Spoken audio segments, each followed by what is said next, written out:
Welcome, Internet, to round 2 of Tidefall.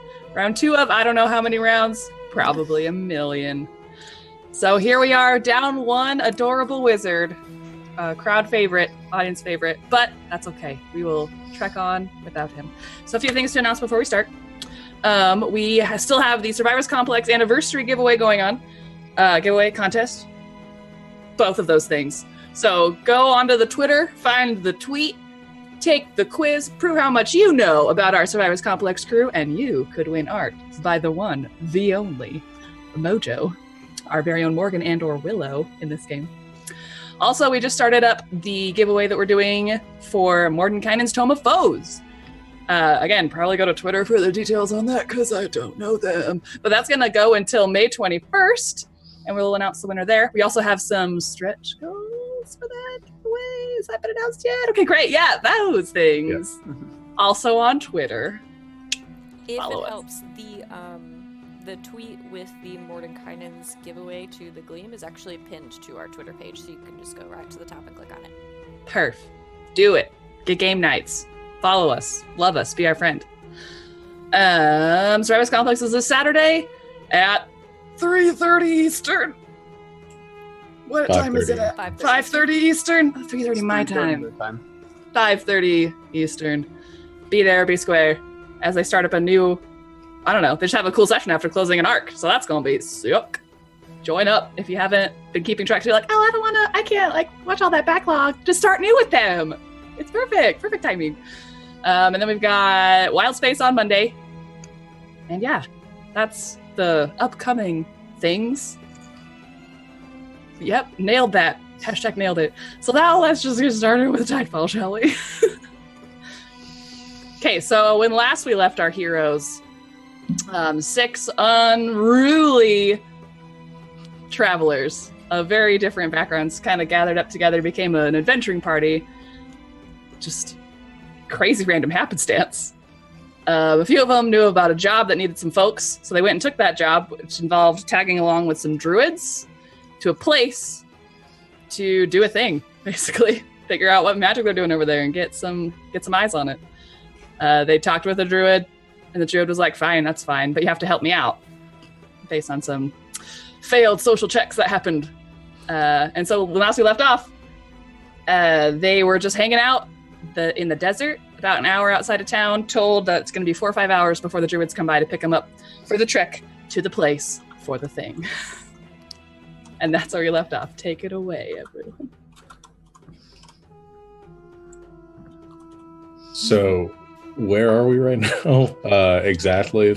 You are in the desert by some rock formations, near the slope of the mountains of the Titian Hills, about an hour outside of the city. Not an hour away from it, but an hour around the mountain to a different part of the mountain. Basically, is where you're at. We are sitting. And again, you have until sundown, basically a little after sundown, until the druids come back, and that's going to be about 4-ish, 5-ish hours.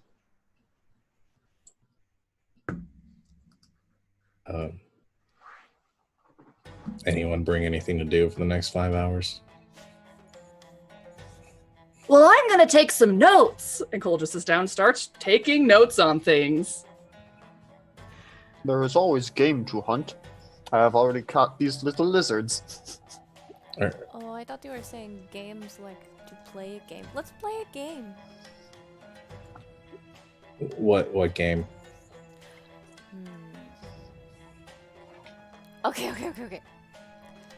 I spy with my royal eye something that is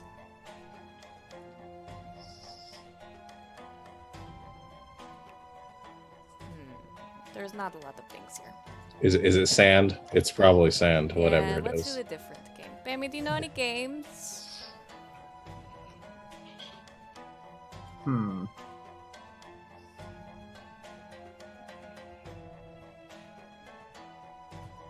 I'll take that as a no. I spy's about it. Not much else to do when you're guarding a caravan. I spy is better when there are more things around. Well, why don't we just all take a siesta and Don't we'll sleep reconvene. And outside. all right, Have you ever slept in the sun? It is quite wonderful. it is. My skin doesn't agree with the sun for long periods of time. Well, I mean, we're not that far outside the city. I guess we could go back and then come back here, but that seems like an awful lot of walking. We would have a couple of hours. It did take a while to get out here.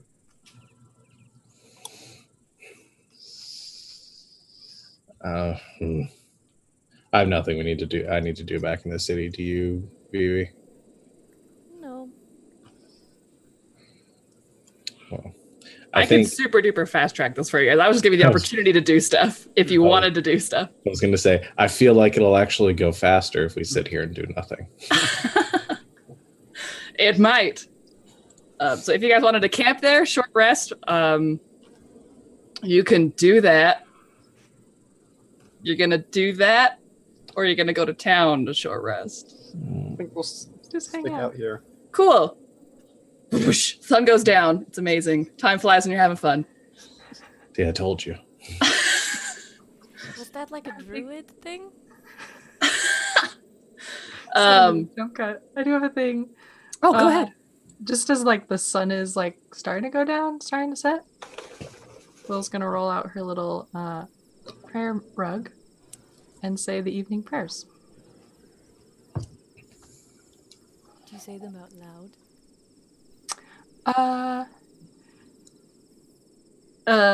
Yes. Okay, I sit and try not to sit too close to her and listen to what she's praying about. Yeah. Yeah, so I guess what you hear is sort of like I mean Willow would be very familiar but it's like a set prayer that is in a language that you might not understand. It's in Celestial. So yeah, it just sounds really pretty. It basically is like singing almost. Yeah. It's like very, very harmonic. Harmonic? Is that the word I'm looking for?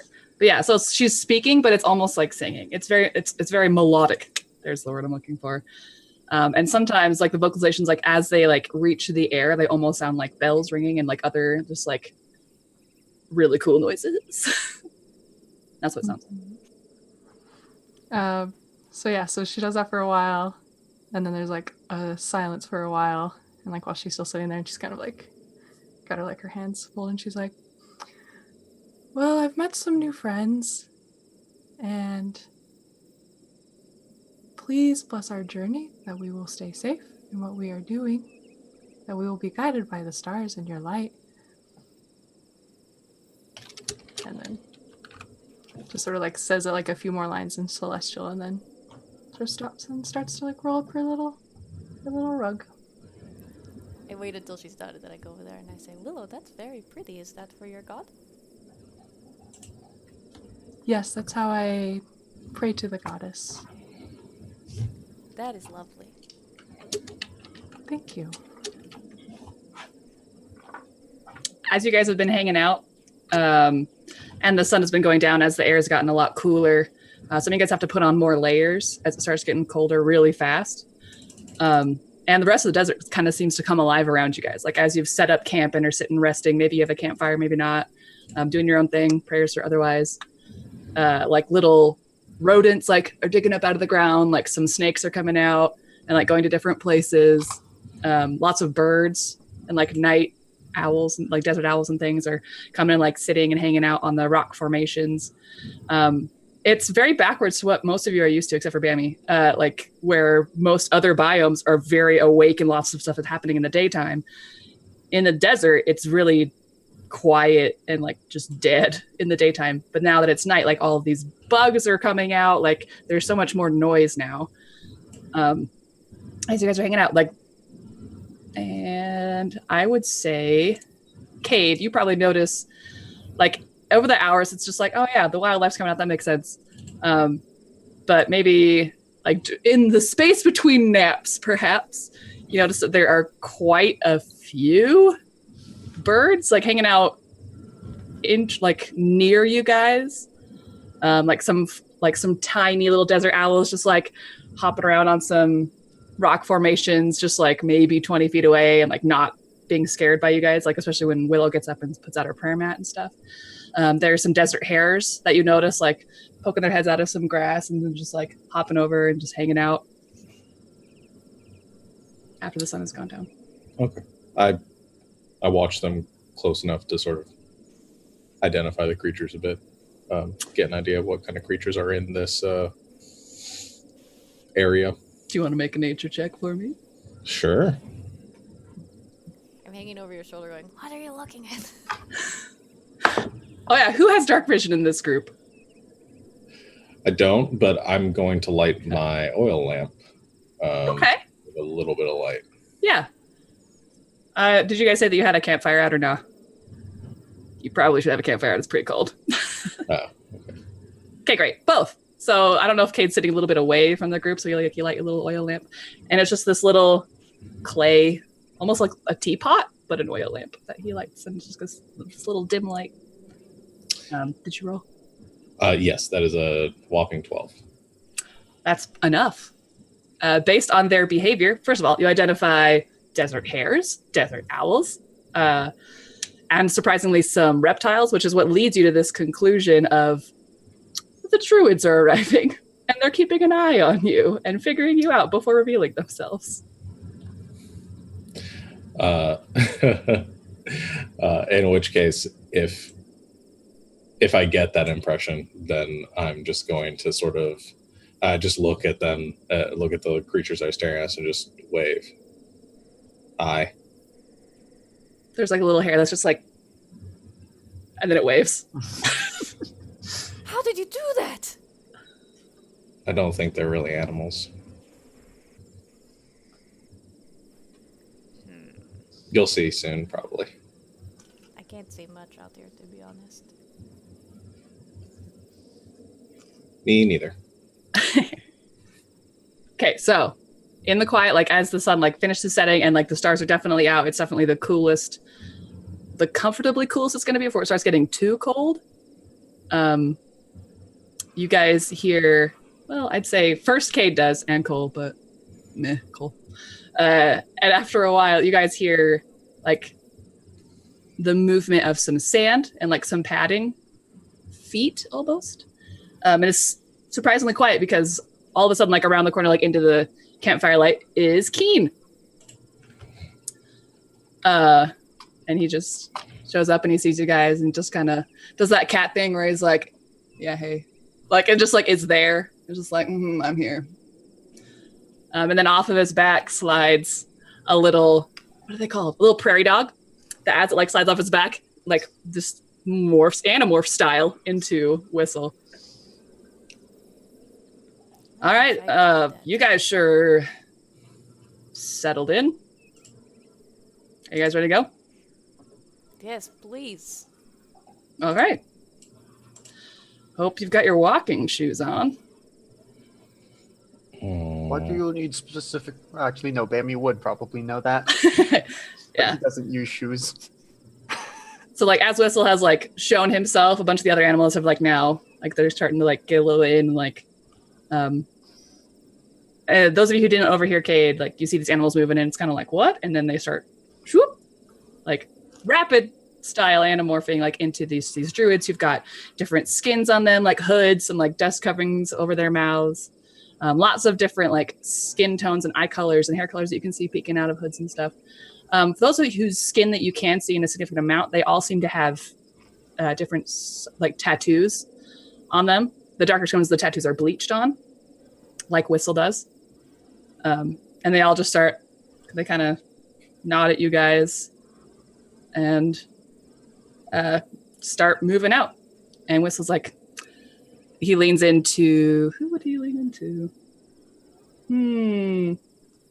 Bammy. He knows Bammy the best. So he'll go over to Bammy and just be under his breath, he says something. No, he'd say it so you all could hear. He's just like, so just so you guys know, you guys are just here to help us out.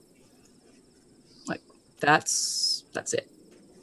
You don't have any other goals. Because if the headmaster found out, she wouldn't like it.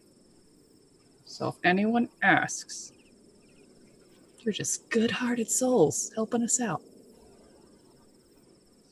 We clear? I didn't even know we were here to help, but okay. The picture of friendship. That's good. That is He why looks we like down at you, Cade, and is like, that was the agreement. All right. Okay. And he starts walking off. And they all are just like leading the way. These druids are just like in this kind of ragtag hiking group, essentially. They just start walking off into the desert. And they lead you guys on. As Must we not go, be very good at this if they need help. Sorry, go ahead. don't be rude.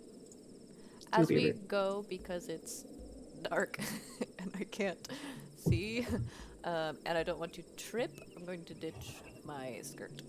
Roll it up, put it in my bag. Okay. And you guys notice that some of the druids didn't come back into humanoid form. You guys are traveling with a bunch of druids and animals. Some like perch on each other's shoulders. Like there are some like coyotes and stuff walking with you guys, like on the fringes, keeping an eye out and stuff like that. This is so cool. Just like the stories. Is Whistle dressed the same? Or I guess not dressed? He wasn't wearing a shirt before. He wasn't. He had like this, like the leather straps that were holding his like scimitar and his quarterstaff on. He is and isn't. Like he's wearing a couple more layers of like furs for the cold. Mm-hmm. Okay. Just curious. Okay. They lead you guys on, and you guys walk for an hour. 2 hours. 3 hours. Like some of the druids make polite conversation. They're just like, oh, hey, my name's Eldreda. What's your name? Blah, blah, blah. Like it's very superficial. Like if they make eye contact with you, otherwise they don't talk to you. I try to talk to them. Okay. How? If anyone tries to talk to me, I keep the conversation going like 2 minutes too long. Like as long as possible. And it's just like, oh. I ask them questions, see if they answer them. What kind of questions? What is your favorite animal to turn into? Oh man. I'm gonna decide now who is there talking to you because that will determine if they answer or not. It is this sassy young woman, a little bit older than Whistle, so probably like early 20s. In the dark, it's hard to tell, but she has like probably really tan, almost like dirt or caramel colored skin, long, straight, dark brown hair, same tattoos and stuff, a couple of piercings. And she's like, I tend to prefer snakes. They're a bit more fun. It's just weird the way they move, you know? What is it like to not have legs? Like It's, I and mean, arms and just like... well, when you were a kid, did you ever like wrap yourself up in your bedroll and just kind of, it's kind of like that, except for you don't, you're not like trapped, it's just, it feels interesting. That is so fun. Kind of like swimming. I like it, I like swimming. And so she's like willing to talk to you. She seems the most personable besides Keen. I mean, Whistle, who's super personable. I wish I could turn into a snake. We all have our gifts. I'd like to, I don't want to interrupt this if that conversation is going to continue, but I'd like to approach Whistle and try like on his own as much as possible. Yeah. None of the druids are staying like very close to each other. Like sometimes they drift like within like 5-ish feet of each other, but it's like really like a hiking group, like just whatever pace you're walking at. And they all seem to know where they're going and kind of keeping you sort of in the center-ish. So there's at least a couple of druids on all of your guys' sides at a time. And I should say you guys are traveling with like 20-ish, like 20 to 24 druids-ish. But yeah, you approach Whistle and he kind of looks down at you, kind of gives this cocked eyebrow. Uh-huh. So, which one's the headmaster? She was waiting for us at the breakers, actually. So she doesn't like having outsiders involved in all this? No, not really. I mean, like I said, We don't like showing our rituals to people if we don't have to. Okay. So, But you know why we're here. Yeah.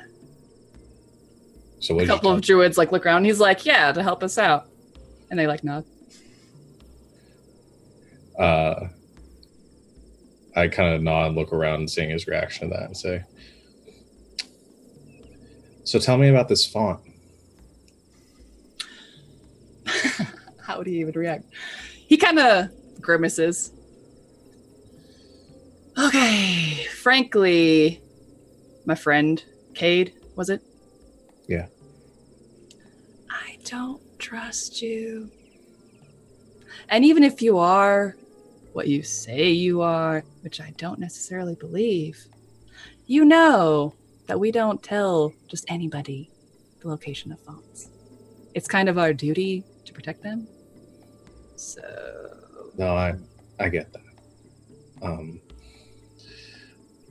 I sort of lean in a bit and say, and trying to whisper as much as possible, be like, but considering you've kind of stuck your neck out a bit here, I can only imagine what would happen if your headmistress found out about that. Oh my gosh, roll! I think this is intimidation. Does it have to be? It doesn't have to be. What should it be? Persuasion? No, it can't. It doesn't have to be charisma based. No, that's fine. It's gonna go badly. I'm doing this before resorting to something worse. One So. day you Oh, will learn to worse just than let me talk for blackmail. you. Yeah. I'm for this. Well, that could have been a lot worse. It was rolled a 14, so that's a 12. Okay, hold on. Let me get up his sheet. See how strong of heart he is. One day you will learn to just let me do all your talking for you. Ooh. Where is it? Oh. Yeah, you could see him kind of like his stride sort of hesitates for a second as he hears what you're saying, is like processing it. And then he kind of stops and assuming you stop next to him, he squats down, looks you in the face and is like, I think I could handle it. And then from out of the shadows, Keen just walks up behind him and fixes you with the look, with those glinting cat eyes off of some of the torches and stuff people are carrying. I just shrug. And say, all right, we'll just see how this goes then. And then I look to Keen and I say, I've seen bigger. And I turn and I and Keen is just as you go away, he looks mad for a second, but then he's just all right, that was my attempt at this. That didn't work. Okay. Plan A down. Where's my pencil? Make some notes real quick. Okay, anyone else have anything you want to do during this trek? I just walk up to Cade and say, I'm so glad to see you trying to make friends. And keep going. Totally. Through the whole trip, I'm on his... It's very different. He can't seem to sit still. Even as walking, he's fidgeting a lot. It's almost like a nervous energy, but he's not talking or anything. He's just almost tunnel vision focused on where they're going. Okay. Baby, do you want to play I Spy? It's night. I spy with my eyes. A Keen. No. Bambi, you're not supposed to tell people what you see. You say something about what you see, and then people guess. I will show you. Sean, what color is Kate's shirt? Right now, green. Oh great, thank you. I spy with my little eye something that is green. And now you have to guess what it is. Is it my weapon? And he just takes out the petrified cactus that's strapped to his back and just holds it. No, but that is green. And he'll just spend the next 2 minutes or so pointing to every single thing that is green until eventually he gets the cage shirt. Yay! See? Your turn. Okay, and as you guys are approaching like the 4th hour of walking, you start to hear fewer and fewer like animal sounds around you, and the wind is starting to pick up. And I'd say Cade probably, and Cole, but you notice that the druids around you kind of are turning and like leaning over to each other and like whispering things at each other and like nodding or shaking their heads, and just kind of seem to start getting a little shifty. Just turn to Vivi and give her a look. Why are you staring at me? Give you a knowing look. Why are you staring at me with your eyebrows like this? Hi, my wisdom is an 8. We're almost there, I think. Oh, good. You're the worst. So this goes on for another like 10-ish minutes, and I think the rest of you kind of start to pick up on like some tension. Until all of a sudden, like one of the druids who's walking just kind of starts like splitting off from the group a little bit, and then just like leans forward and just like wild shapes into like a horse and just starts running ahead. And then after that, a few more start turning into like camels or horses and just start running. Whistle comes back to you guys and it's like, so we're gonna have to pick up the pace. You guys don't have any mounts, so... And he turns around, wow, kind of leans his weight on one foot and just kind of like whistles and like says some things in Druidic, and Cade, you understand he's like saying some people's names and is like, hey, come over here, like you. A few of the druids come over, they wild shape into like some horses. Roughly 6 of them. We need a big horse for Bammy. Yeah, there's this big beefy druid who comes up and turns into like a war horse or something awesome. So get on. I wild shape into a riding horse and go over to Vivi. Oh, my darling. Which when I wild shape, I want to add this aesthetic here. Everything that I turn into sort of has like a weird coloration to it. I think this horse is like slightly greenish to it, is like a grayish green. Yeah. Also still wearing the hat. Oh my gosh, yes. So horse with the top hat. Okay, so Cade, I would say you probably notice when you wild shape, Whistle's like eyebrows actually go up a little bit, and he's like, oh, like I guess he is a druid. And then is what I say in horse. Nay. And then Whistle just like turns into probably a prairie dog and just jumps on Keen, and then they just go running. And that cat is fast. I said, thank you, my darling. I kiss him on his little horse nose. And you guys each get like a horse coming up to you that's just kind of like looking at you with more intelligence than a horse who does, like, get the frick on, okay, like, let's get this over with. Oh, as soon as the one, like, the nearest one transforms, he's up and goes, let's go. Okay. Just goes. Yeah. As we're riding, I whisper to Horsecade, Mom was fun yesterday, but now he's getting on my nerves.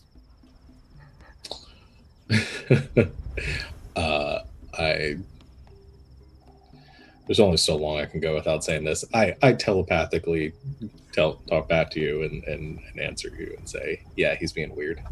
No, That was just going to get obnoxious and me constantly trying to do that. So, yeah. I communicate with my eyes that I know. So yeah, I answer you. Okay, and you guys are just like full galloping for probably half an hour, and the wind keeps picking up, and like the sand is starting like to abrade against your guys' face. And who has dark vision again? I think just those two. Great. And Cole. Oh, and Cole, but do horses have dark vision? I don't think so. No, they do not. Bambi's gonna close his, like, whatever those eyelid sets are called. Nictitating membrane. You're the one. So Amon and Willow, as you guys are like being jostled and like going through this, after probably 20-30 minutes, and just the sand, and like just when you're trying to keep your eyes open in the sand, putting coverings over your mouth and your eyes are starting to water, you look up and like there's the night sky, and then the stars just like stop. over the horizon. And the sandstorm is a lot closer than you had been told. And kind of explains maybe why the druids are like, oh. So after a while, anyway, I don't know why I'm taking so long on this. So you're there. You are now at this place. Oh, you guys where did I have you guys? I had you at Pointauv. My bad. You should have been in the wilderness. Here you are. So you are basically in this like scrubby desert land now, like lots of rocks, lots of sand. The sand is whipping around you guys. But those of you who can see in the dark, Amon and Willow, you can see like just the silhouetted outlines against the night sky and through the sand of these like mesas, just these 3 mesas set up in this like triangle, several hundred yards apart from each other. Yards. So, as you show up, the druids like are wild shaping out, and they start to all split off, each one going to a different one of the mesas. Whistle comes up to you guys and is like, "All right, you, Freckles, you're coming with me. We're going over here. You guys, you're gonna go with that group over there. And because you guys are so good at asking questions, the help we need is that there are gonna be some things showing up in the sandstorm, and we need you to kill them. Okay?" I figured as much. Oh, he pulls both swords. It's like, fine. And he leans forward, like and kind of like huddles you guys in. I stick my horse head in. Ugh. So, good luck. Don't die. Do the thing you're gonna do, but don't get caught.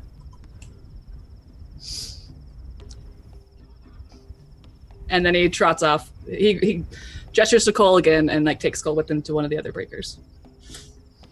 I mean, mesas. These are the breakers, you guys. And out of the dark, a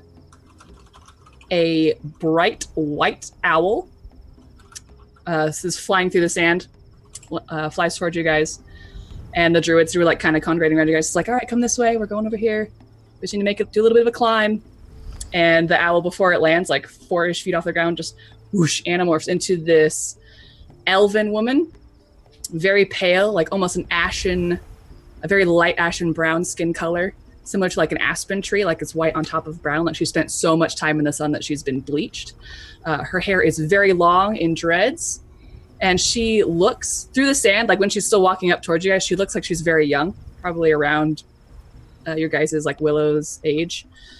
But as she's walking towards you guys, like there's something about the way she moves, like the skin of her neck, her hands, just the look in her eyes. She is very, very old. And it's not just like the graceful aging of elves. She's just very old. And a few of the druids, like when they see her walking up, they very quick, some of them get down on one knee and like kind of bow, and like some of them just kind of nod. And they're like, Headmaster. And she just nods at you all. Doesn't say anything.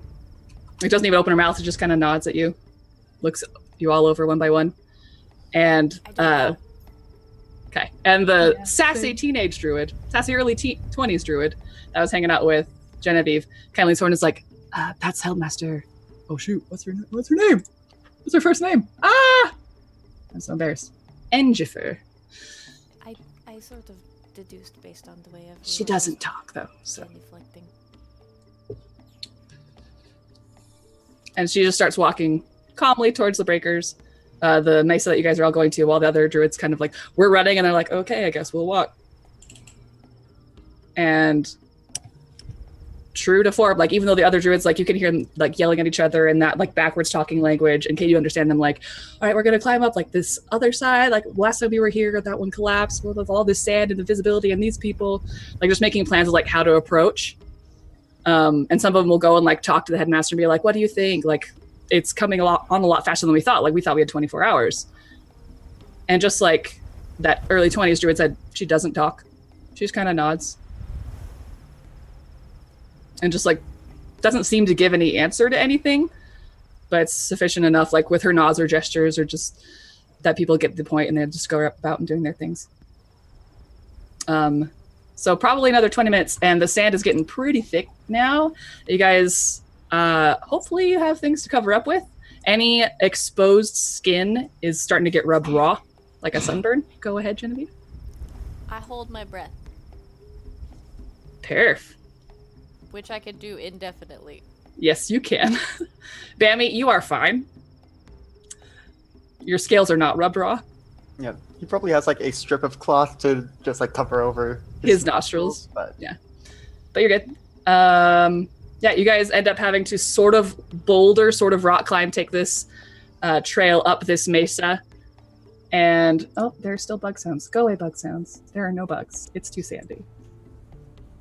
You guys get up to the top of this, and some of the druids who had like run ahead earlier, you can see them like using their hands and like muttering some words themselves, carving out and like just blowing the sand away from some etched in runes at the top of this mesa. And you guys are at the top of these now. So they're, I don't know how many, like a few 100 feet across, and then it's just a sheer drop. So you guys kind of are huddling together. The druids are kind of making sure you guys aren't getting too far away in the sand so that nobody falls off and dies. Where's my other music? Where is it? Not there. That's not what I wanted. I guess it's gone. You guys don't get any tension music. It's fine. So as the sandstorm is building, the druids seem a lot more nervous than they were when you first started. And Willow and Cade. And Damon. In the sand, you guys, as the sand is like getting thick around you guys and it's getting hard to see, you swear you sometimes see like a thicker shape like go by like dozens of feet away from you. Almost like what you would see if like there was a bird diving down in the wind, but in the sand. And so these druids, they're casting these rituals and doing these things, and the headmaster, she kind of looks around, like doesn't seem to be bothered at all by the sand. She's just kind of looking around. And then she holds out her hand, and then she does a gesture. And these there's a spark of light and these swirl of vines that just like rapidly grow into a staff that she then grabs and taps on the ground twice. And this air just woof, like spreads out in this sphere on the top of the mesa and just like swirls around and keeps the sand out. All of a sudden it's quiet. There's no sand in your face or your eyes. And she's just holding the sand back so you guys can cast this. And as the druids who are working on the ground start casting the ritual, like the runes start lighting up.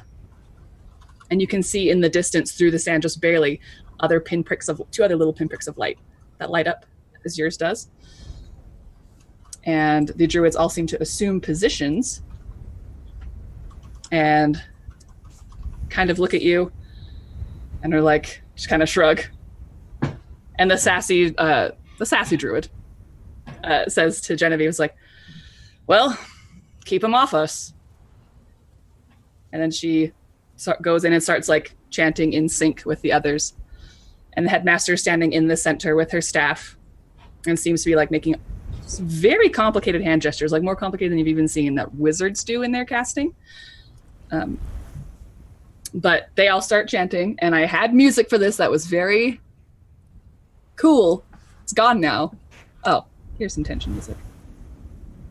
And just maybe a minute after that, the sandstorm hits full force.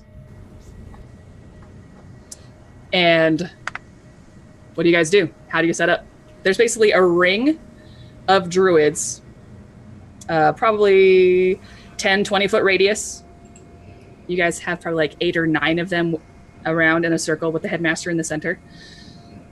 And then like dozens of feet around you till the edge of the mesa. Like, how do you guys set up? Is there any place that he can hide in the sandstorm of doom? Or Nope, there are no rocks or anything up here. It is just a flat open space. Dope. He just picks a direction, stares out into the sandstorm, and awaits whatever is going to happen. Okay. Just wondering if you guys spread out, if you guys... Yeah, Bammy's gonna step forward a bit, take off the sack Marlowe and just swing it around with some practice swings like a baseball batter warming up. Okay. He's going to make sure that he is, at least 10 feet away from any of his allies. That makes sense. Okay, anyone else have any prep you want to do? Willow, you're going to do the thing, yes? Mm-hmm. I've got it. So, with one hand, she's gonna hold her shield and cast light on it. Okay. And just this beam of light, just like a spotlight lantern. Is that what I'm talking about? Like one of those really high-powered flashlight. It just hits the it goes through the clear area, you can't really see it, and then it hits the wall of wind around that the headmaster created, and just like makes this fog beam thing into the sand for a few feet, and then just is obliterated by the sand. Mirror shield on Legend of Zelda. It's like the mirror shield from Legend of Zelda. Oh, okay. So she's gonna do that, and then with her other hand, pull out the device. The device. Okay. I'm And going to... Yeah. Go ahead. that's No. it. Kate, any prep you want to do? Could I still have gotten up here in horse form, or did I have to like? You climb? probably could have. Horses are pretty good at this sort of thing. Mustangs and stuff. Them wild horses. Then I guess I'm still in horse form right now. Yeah. Unless you don't want to be. No, it feels like a waste to not be in horse form. So If you can be a horse, be a horse. I'm gonna stay as my top hat wearing horse for a little while longer. I love it. And just look to Vivi and say, what do you want to do? I don't know. Something cool. I'm going to go army of two back to back with Willow, like in the center. Oh. But I'm going to use my Mask of Many Faces that lets me cast Disguise Self. To turn myself into... It still looks like me. But I turn myself into like what I imagine my favorite like Fey warrior princess looked like, with like war paint and like my hair all up in like braids and like vines, and like I just make myself look So in this like badass. awesome For no living armor mechanical essentially, wearing armor that's just like branches and twigs and like leaves that seems to be like alive and like almost shifting in the light.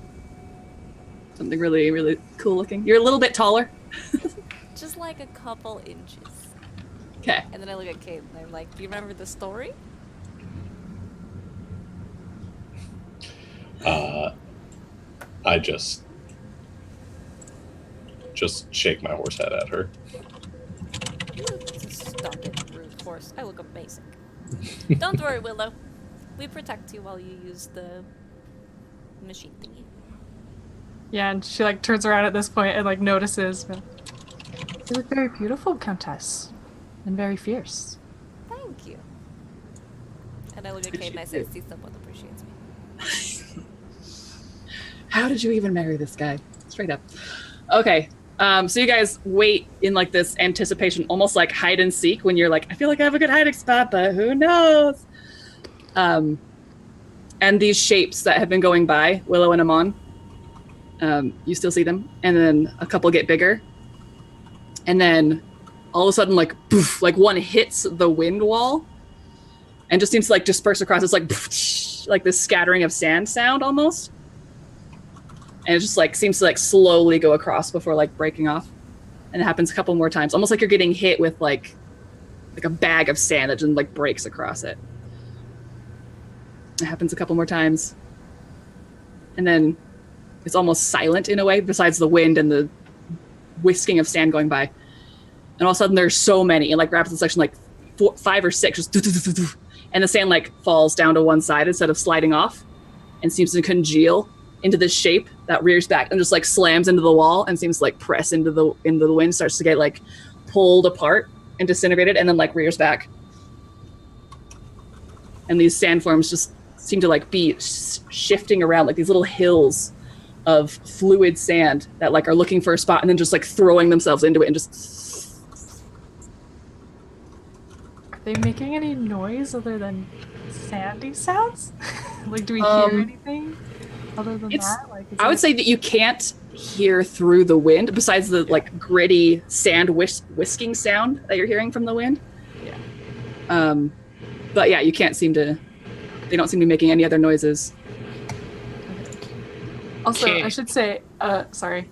No, go ahead. I'm not like holding the device out like, hey, I've got this thing. I'm kind of like got it in the crook Behind the shield. Behind the shield. Yeah. So, just so you know. Okay. So I would assume that you've probably activated it because they've started doing their ritual. You're muted, but I'm assuming that was oh yeah. I didn't realize they had started yet. Yeah, so they are behind you guys, like chanting, doing this whole thing, and then the headmistress or headmaster is like doing all of this like hand motions and things. Seems to like sometimes it's like when you have a sparkler that you like draw through the air. And there's like a little trail of light, but then she like kind of wipes it and then like just keeps going. This is complicated, continuous casting that they're all doing together. Okay. So I'm just like looking at the sheet for the little device thing. It'll just take your action, and initiative Okay. hasn't started yet. So. Got it. Okay, cool. All right, so several more seconds pass, and again, there's like that quiet where there are no sounds, and then all of a sudden, those like forms of sand will again like slam themselves out, and they seem to be quickly figuring out like where they can go, like or how they could possibly break through this. Yep. Is there anything else I wanted to say? So as the minutes are ticking on, the light behind you guys, it's like backlighting you. And if you all look at each other, like you can't see each other's like faces unless you turn because like the bright light of the ritual and everything is behind you. And then it's just dark in front of you, casting your own shadows against the wind. The mesa itself, like the runes start to like expand almost, like following the cracks in the veins of the rocks and lighting up. And then like it seems to be that whatever they're casting has been cast here so many times, it's like imbued in the mesa. And finally, there's a period of quiet. And then there's this loud like ramming, and the sound just like makes like almost like a wave, like pressing into the wind, and then just and starts like pouring into the space on top of the mesa. Just like if you split a sandbag, it's just like pouring in now through the wind. Just this dead sand just pouring without stop. I'm gonna head over to it and wait until, because even with with an intelligence of 7, can he? I mean, he's. I would say this has been going on for several minutes. You deduce that there's some sort of weird sand stuff going on. Yep. So is gonna take up position and wait for it to not be just a pile of sand and get ready to smack it. All right, everybody, roll initiative. Yeah, Mon's doing the same thing. Like as soon as it breaks through, he just runs up and he's waiting for it. What is my initiative? So you guys run up to the sand pile. How close are you to the sand pile? I mean, within 5 feet of it, because even though it's a great weapon, it still is 5 feet range. Yeah, pretty much the same thing, as close as he can get to attack it when it forms. Let's see. What level do barbarians get the advantage on initiative thing? I don't think I have I think it's that early, yet. isn't it? I mean, I already rolled very good initiative, but just want to double check. Can I make my own thing in the initiative tracker? Can I just add something? I think so. It's 7th level when you get advantage on initiative. I rolled a 1. Oh, womp womp. Did everybody call out your rolls? No, not yet. So Bammy got a 19. I got to 20. Oh. 17. I got a 1, so 4. Okay. I have a 2, so 6. Yay! Oh. Go, guys. So this sand is just pouring in. There's like almost a split in the wind where like a little bit of the sand is like like grains of sand from the storm are whipping in now. But mostly that sand is just like pouring and making this pile inside of the sphere.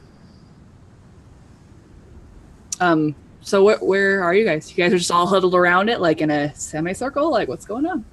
I need to know these things. I'm with Willow. And not Yeah, I'm right probably next closer to to the the- sand. Yeah, we're probably like closer to where the ritual's happening. Sort of. Okay. So you didn't rush ahead. You kind of like actually took a few steps back to like stay with the druids. Yeah. Okay. I would be where they are then. Okay. I need to be far away. It's Bammy and Amon that are right up in its grill. Okay. Great. Well then, Is it though? let me get my combat music. Which one am I doing? It's this one. Okay, so as you guys are there, the sand starts to rear up and like make some sort of shape. And you guys all had you two had your actions ready for this to happen. Yep. So, I'm on. Yeah, he's gonna take a few swipes at it. Okay, hit me with it.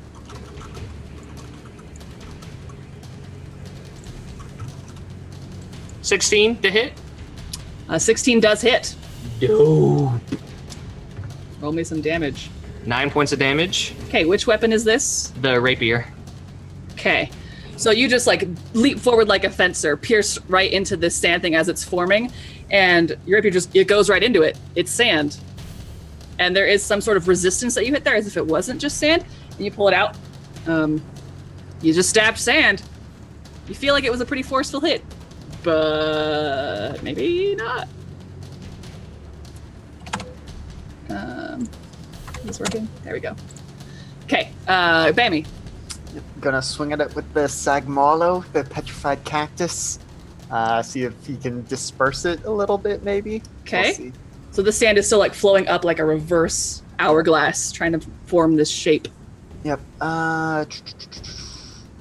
Question: can I declare reckless after I see the first roll, or do I have to? I don't care. Sure, go ahead. So I'm gonna roll first. We'll see if I want to make it reckless. That's a 12 to hit. Well, you saw it. What do you think? I'm gonna let it go. We'll see. It misses. Okay, so you swing to hit this sand thing, and you can't miss it. It's right in front of you. So you hit it, but there seems to be like this, like the sand just kind of seems to harden in anticipation of your hit, and it's like you're hitting a rock instead of sand. As you rear back and like, oh, and then the sand just keeps flowing up and up and up. And it forms a vaguely humanoid shape, I guess, if you're being generous. Like two limbs come out of it, and it sort of has this like lump that could be a head. Yep. I think because it's more fun, bonus action, I go into my rage. I missed. Ah! And seeing that it has become humanoid, so because I am the Path of the Storm, I forget what it's actually called.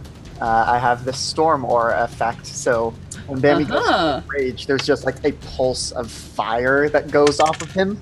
Okay.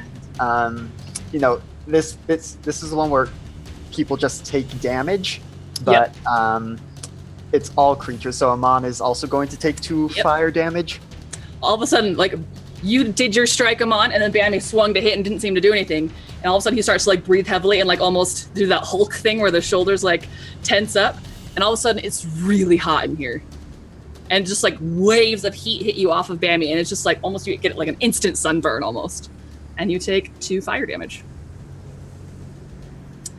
And now, the actual initiative begins. So Amon, it is your turn again. Wait, Willow, Cade, Genevieve, were you holding your actions for anything? Were you all holding your actions? Horse Cade? I mean, if I saw something, I would shoot it, but... Okay, so I don't know if you had it ready, though, because I remember... Probably not. Probably Bammy and Amon said they were ready. Happening. Willow, did you say you were readying or nah?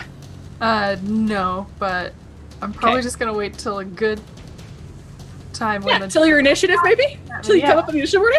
Yeah. Okay, Amon, go for it. This sand has now formed into this 10, 12 foot tall, vaguely humanoid thing.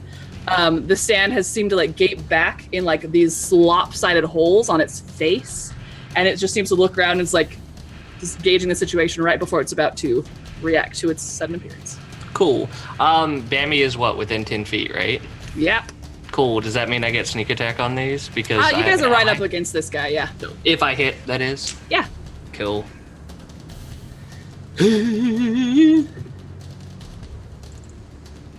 20... That hits. Something? That hits. Okay, cool. Which weapon is this? The rapier. Okay. Rapier is always first.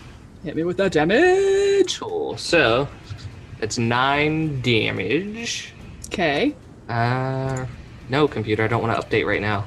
And again, you pierce into this thing, like going for the weak points that would be there on a humanoid, and the blade just goes into the sand and comes back out clean. And there's resistance when you pull in, but it seems not that great.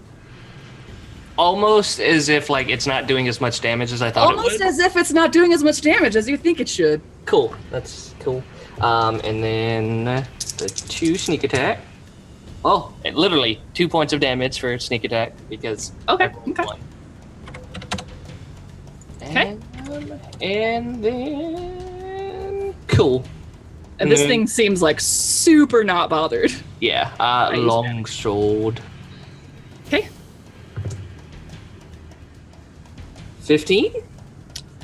That just hits. Ooh. Wow, that's good to know. I should pop out the sheet so it's not covering everything I need to do.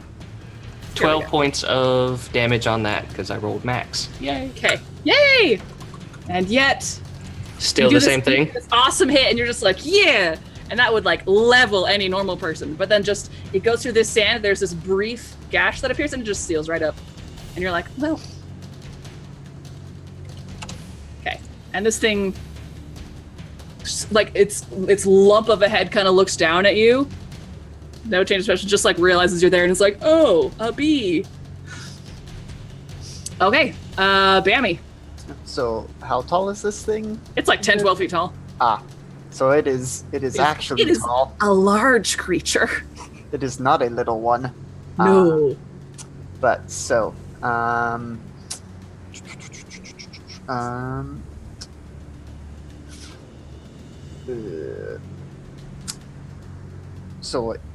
sorry. Amon moved away, so he's no longer within 10 feet of Bammy, or You did not move, you're still there? I can't understand. It's yes or no. No, he didn't move. Okay, so still within 10 feet. Mm-hmm. okay. Well, Bammy is going to bonus action reactivate the aura, so you and the creature are going to take 2 more fire damage. And then I am going to recklessly attack it with the Sagmalo. Oh, I guess I should bring this up on the layer you guys can see. Voila! Yes. And it's not showing up in the turn order, for me at least. But, Yeah, it's not there. okay. It's not. But so, reckless attack with the 2-handed Sagmalo. That is a 25 to hit. That hits, sir. Yep, so that's going to be 13 points of bludgeoning damage, because there's the 2 from raging. Okay. All right, and this time you swing it around in the full power of your rage. You hit this thing. You know that should have hurt. And yet again, like it looks down at Amon and then it just kind of turns and looks at you. And like the sand kind of shudders and ripples, but then just kind of reforms in the exact same shape. Didn't take as much as it should have. Is that your turn? Yep. Okay. Willow, you're up. I'm gonna peek around and make sure none of the druids are like looking at me. Are they all like focused on? Yeah, they're all, like a couple of them have like looked back, like when they heard like the breach happen through the wind, they kind of looked back, and then I guess they probably saw Bammy and Amon rush up, and they just kind of went back to what they were doing. Like they have to stay pretty focused on this thing they're doing. Okay. All right, and I'm gonna like try to do the thing that Cole did when he activated the device. Okay. So you're just starting it up now? Yes. Okay. You did it. Let's see what the little thing's doing. Yeah. And make a sleight of hand check. It's gonna be good. Sleight of hand? Yep. That's 5. Okay. Ooh, Nelly. Okay. All right. That is your action. Do you have anything else you want to do? No. I'm just gonna...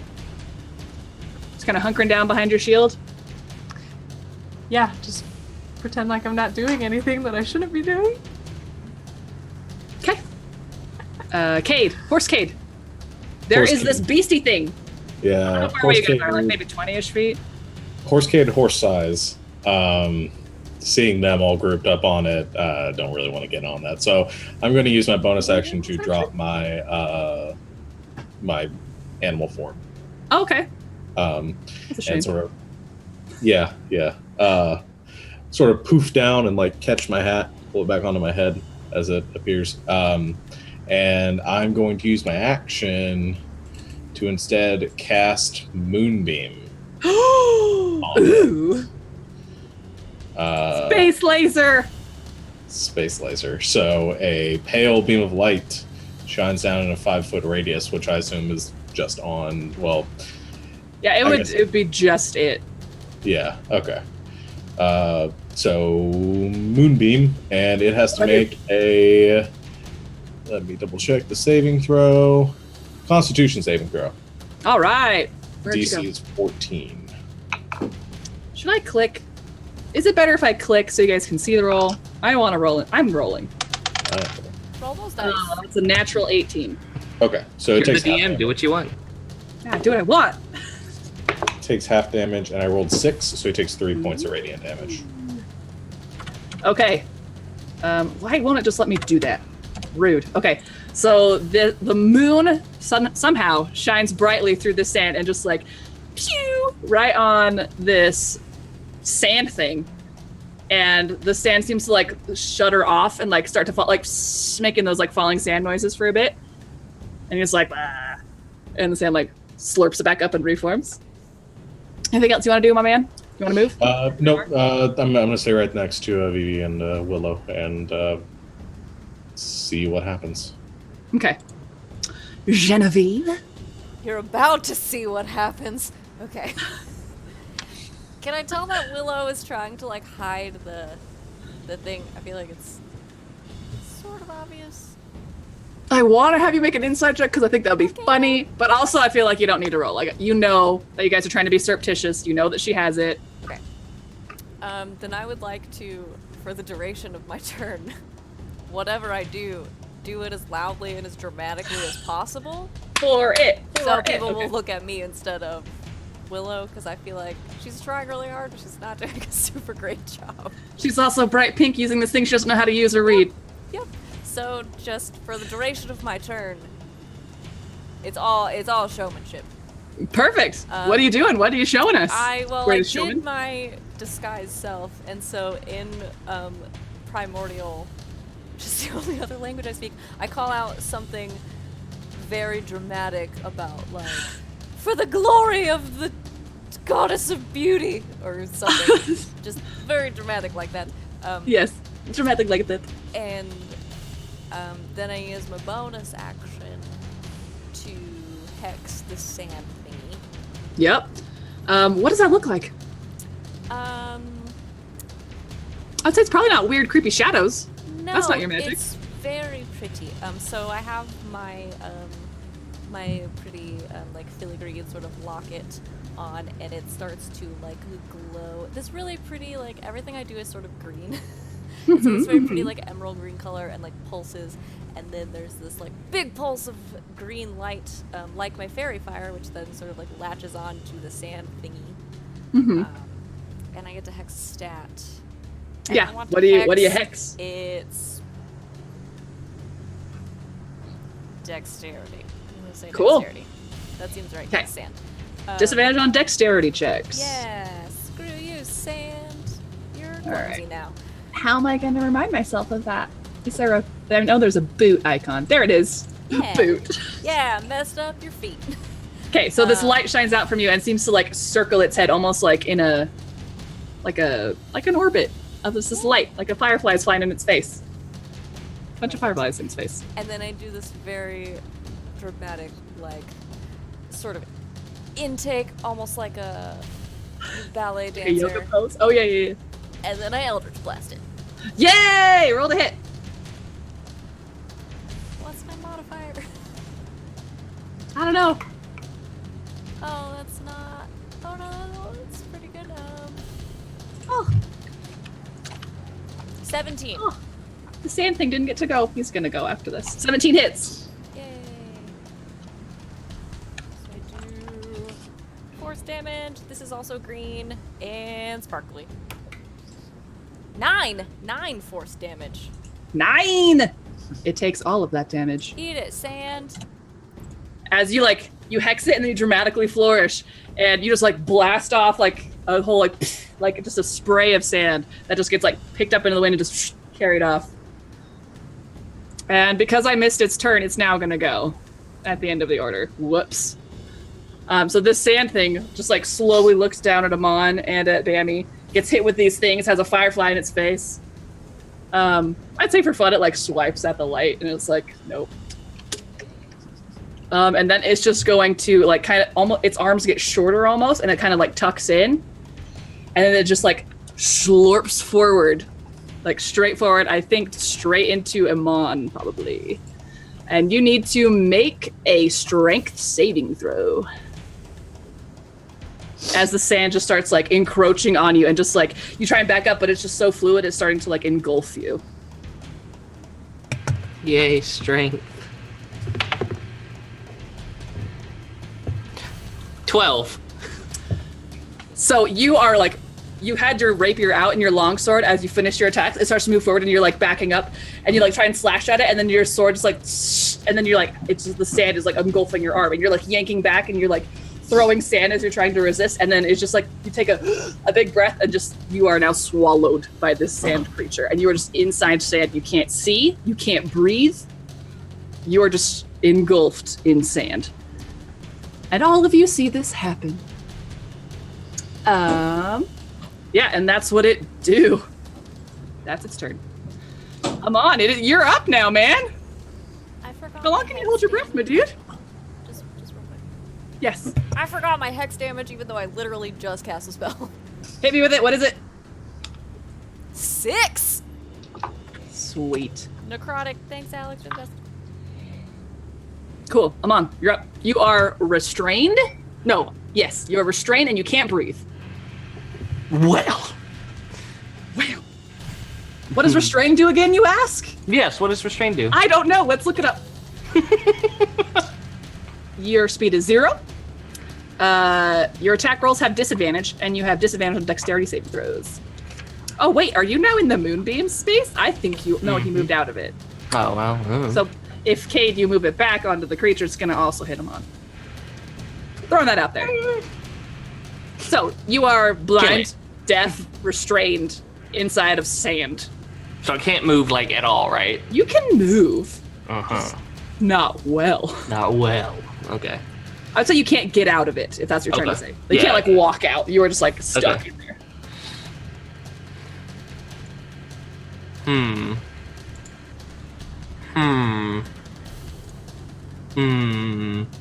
Uh-huh. Yeah, sweet. Yep, he is just gonna try to attack his way out. Okay, great. Roll with disadvantage. Yep.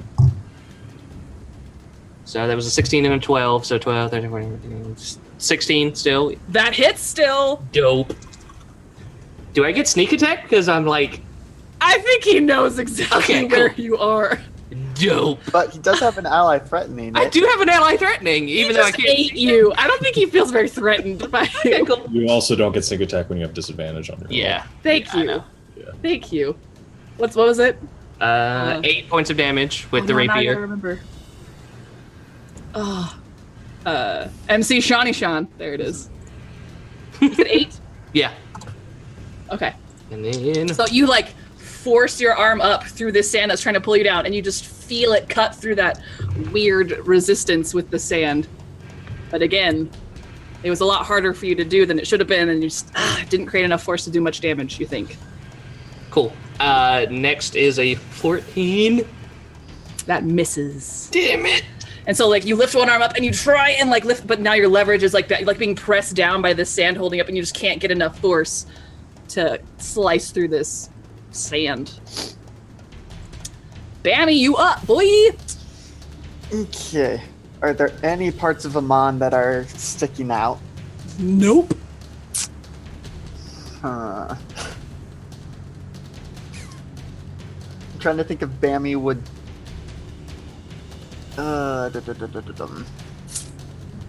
I think he's going to attempt to try and just shove his hand in and yank Amon out, Make a strength check. which is at advantage because raging. Cause rage. Dum-dum-dum-dum. Ooh. That is only an 11 because I rolled a 7 and a 1. Dang, that is not sufficient. You reach in and you are like just blindly like sifting through this sand, and like it's trying to like resist against you, and like just even punching through to get your hand in was a struggle. And I'd say it's not that you're not strong enough, it's just that you don't find purchase on Amon in there. Yep. So that is my action, I guess, and bonus action is just going to be the aura effect again, so 2 Boom. more fire damage. Great, so it takes fire. Guess who else does? Amon. It's just so hot. It's hot sand. Hot, hot sand. You know it. That's not the right song. I just switched songs. Willow, you're up. Okay. You just watched Amon get swallowed? Yeah. Not swallowed, engulfed. There was no mouth action. Yeah. I'm gonna try to put the device away. Mhm. And then I'm gonna cast Guiding Bolt Okay. as a creature. Okay.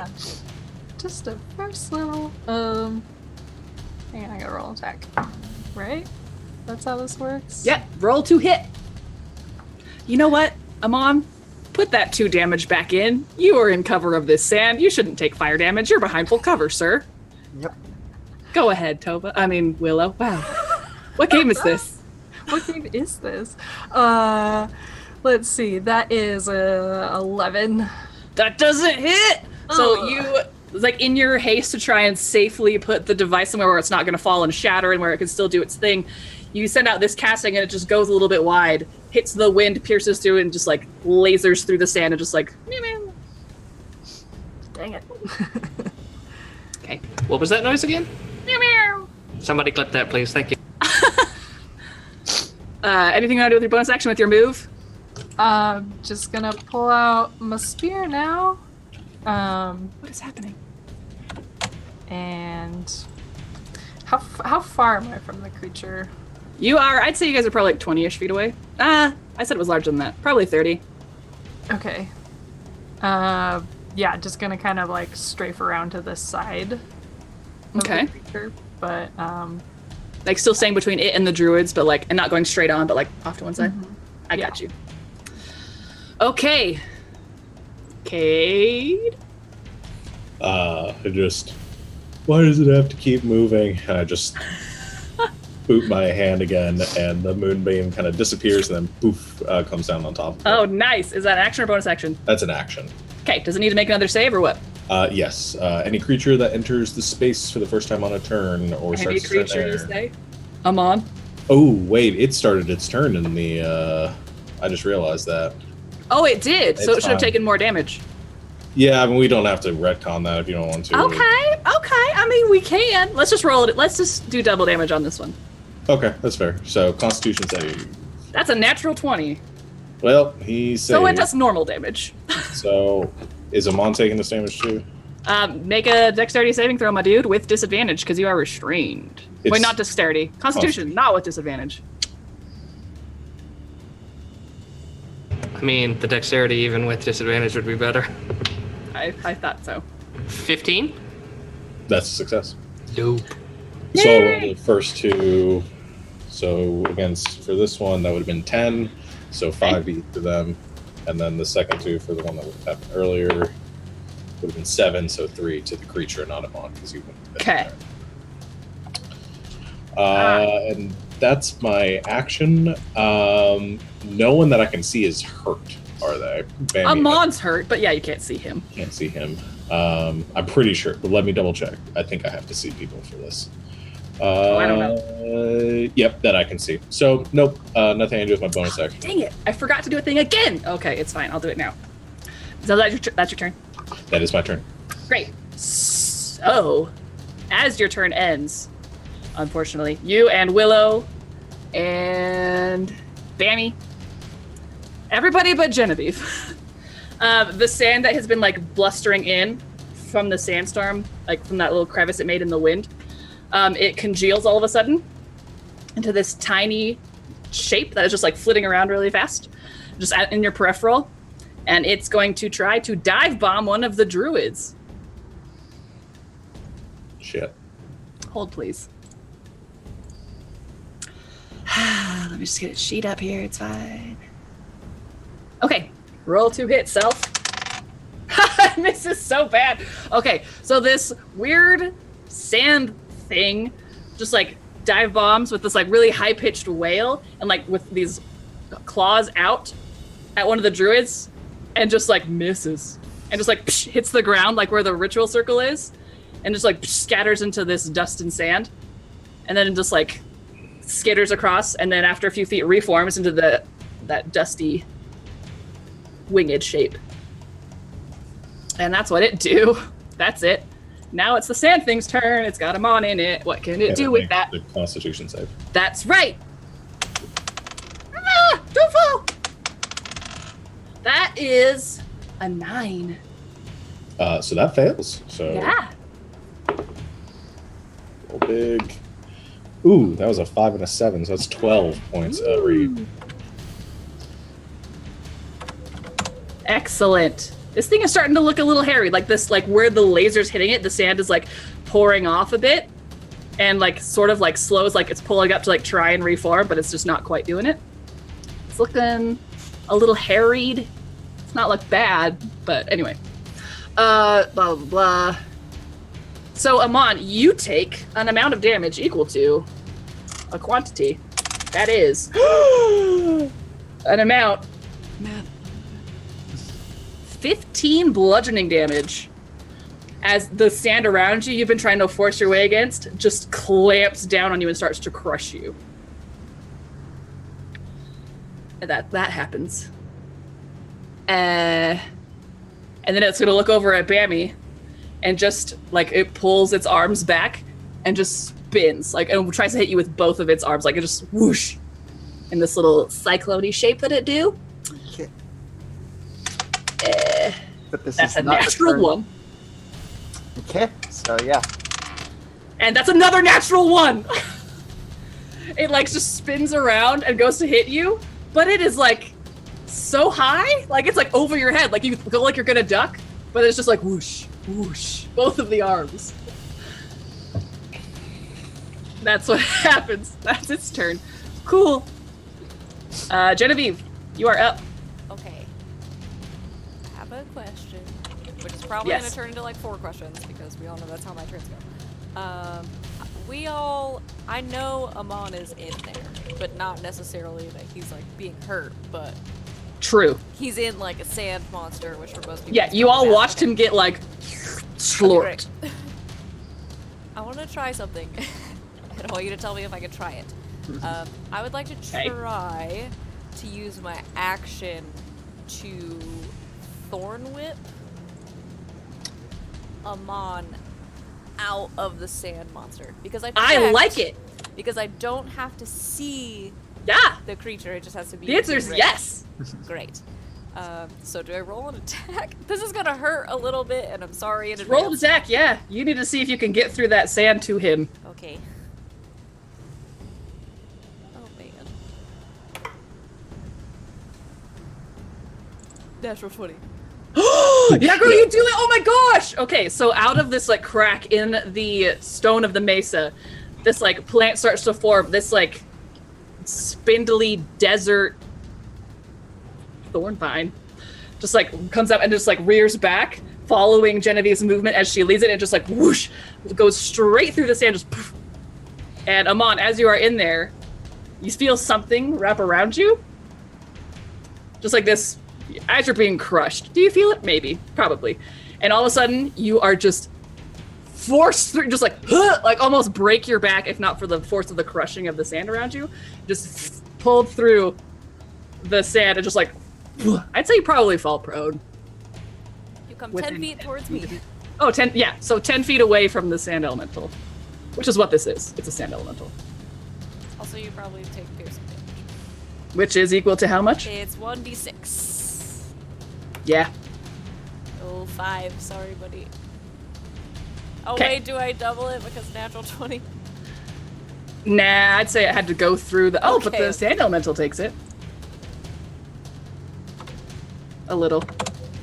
It left a little hole. A little vine-shaped bullet hole in it. Does the elemental take hex damage? It does, in fact. Yay! Oh, that's 1, but it's 1 necrotic damage, which is It takes mean. that full one. The full one that it is, it takes that. Oh, and you guys should be able to see this too. Boop!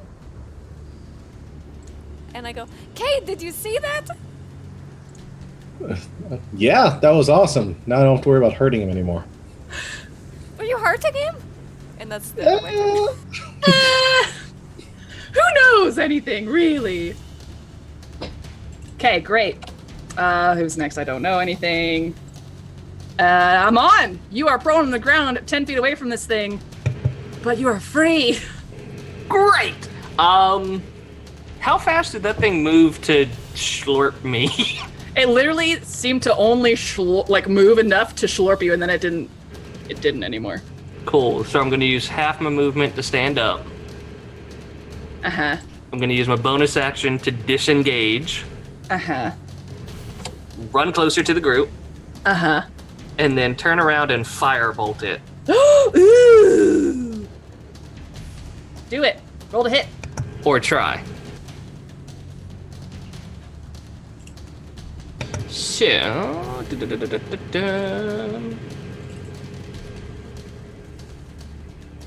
I have to check where my stuff is. There it is. Screw it, I'm just gonna do that.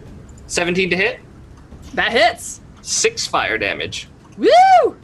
And unlike your swords, the flames hit it, and a bit of the sand kind of congeals and melts and falls off. I was gonna say schlorps. I need to stop saying that. But yeah, there you go. It do all the damage that it should do. It do that. Anything else you got? Nope, that's it. Coop, Bammy. All right. Now that Amon is gone, I would like to attempt to position myself so that I'm only getting the sand creatures Yes. in this. Yes. I'm gonna breathe fire on it. Yeah, you do it. Do it. Do it.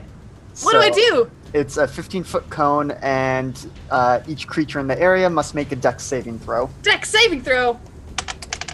That's a natural 1, ladies and gentlemen. Same die. You're leaving now. Goodbye. And I don't know if I can catch the little flying sand thing as well. Oh, Without... it is on the other side, Okay. carrying the druids. Let's see. That's going to be. Oh, That is 2 fire damage because I rolled 2 1s. it takes all of that. And then I'm going to give it another 2 fire damage with the bonus action or effect. Yeah. That's apparently all I can do to this creature is 2 fire damage. So say the fates. The sand elemental sees you rear back and just kind of does this well, that's odd, and then just fire, and doesn't even try to dodge. But it seems okay. There's some really hot sand that fell off of it, but it seems okay. Did some of it turn to glass? Nope. This fire's not that hot. Willow, you're up. Okay. Gonna walk up to Amon, place my hand on his back, and cast Cure Wounds. Yay! Whoop, whoop. That seems a little needed from what I can see of the Yeah. health bar. Okay, Okay, come on, sheet. Do the thing. It's Is your not- output to self or to GM? No, it's to all. Are you in talk to myself? No. No. Great. I'm going into your sheet. When I click it, it's not. I'm doing- coming in. Does it pull up the what level you want to... Oh, okay. There, it just showed up now. Okay. Voila. I'm getting out of your sheet. I hope I didn't ruin anything by popping in. Okay. Thank you. It just hadn't shown up at all. Whoa, and now 4 just showed up. Okay, sorry guys. How? Hey, how? Hey.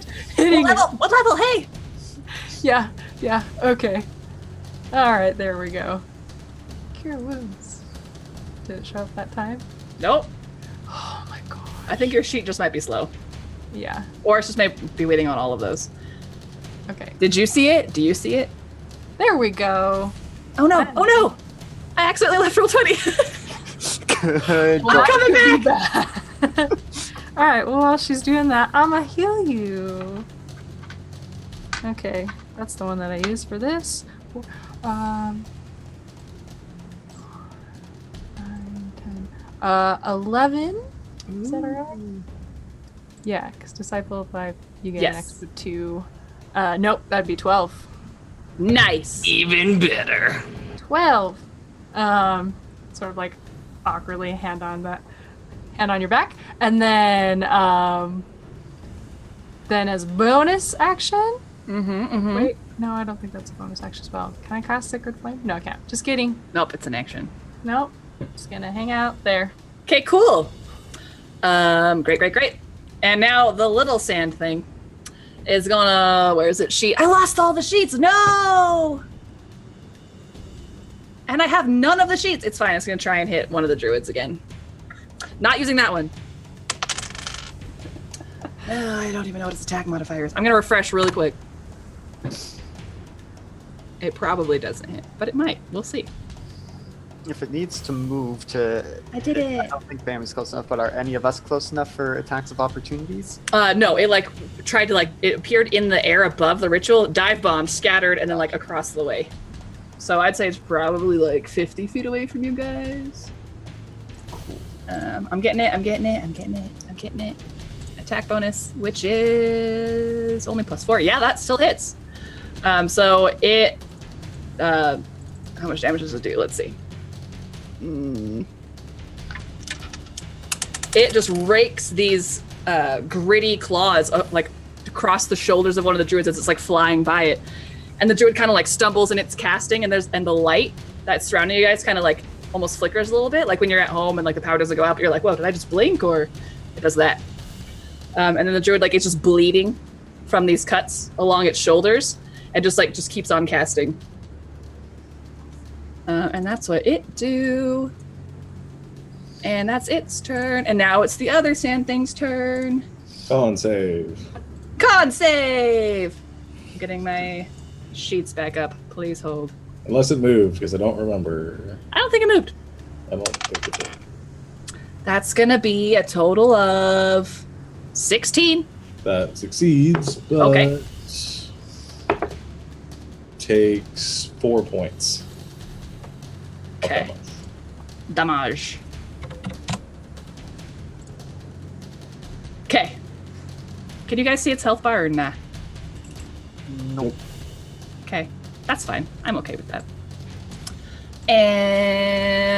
All right. Oh yeah, it's its turn. It needs to do things now. Bammy's still right up next to him. Yep. Well, let's see here. Ooh. He slurps in his arms a little bit again, kind of tucks in, and he tries to come at Bammy and engulf him. So make a strength saving throw. At advantage because raging. Because rage. That's a 17. Yeah, no. Nope. The sand starts to come at you, and you're just nope. And you just basically walk away from it. And the sand just passes right on by. And then you kind of spit, the head just spins around on the shoulders, and it's oh, I missed. And that's what it do. Yep, that's all. Cade, you're up. Did it move out of the moonbeam? Yes. Sweet. So I realize how broken this spell is that I get more damage if it keeps moving away from it. I just realized that as well. Yeah. I'm going to bonus action look to Eamon, who still looks kind of and I'm going to just tiredly wave my hand over towards him and use my Balm of the Summer Court to heal him. That's 5 hit points, and then you gain 1 temporary hit point. Enjoy it. That's my gift to you. And that is, and then I'm going to use my action to bring the moonbeam down onto the sand face again. Okay. So that's another con save. Oh yeah, I have to do my job. That's a natural 19. Okay, succeeds, but Still takes halfsies. 3 plus 3. So 6 down to 3 points of radiant damage. Great. And I'm going to do something a little weird. Can I skirt around the battlefield? Well, I want to look to Vivi and I want to say, hey, Vivi, do you think you can get that thing?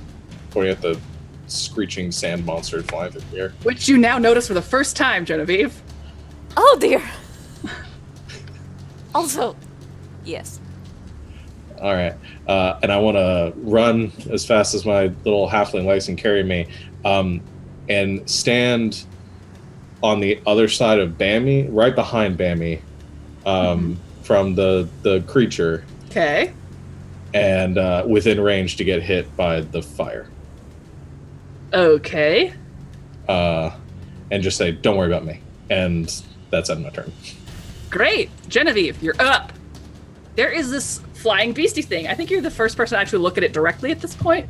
And it is like this small, almost shriveled, just vaguely humanoid shape, but it's got like these wings sticking out of it. But like as it flaps, like sand is falling off of it. But like as it's like being blustered around in the wind, it just like slurps back onto it. Slurps. No. It's just absorbed back into it. It's got like exaggeratedly thin features. It's just this spindly creature made of sand. Oh, I don't like it. No. This seems excessive, but Kate asked me to get rid of it, so I guess I do it. I mind spike it. Okay, what do I do? What do I do with that? You do a wisdom saving throw. Oh, these things are so wise, don't you know it? These animated sand beasties? That's a 2. Well, that's a fail. Okay. He takes lots of damages. Okay. It is. How much is a lot? It's 3d8 psychic damage. I can't wait.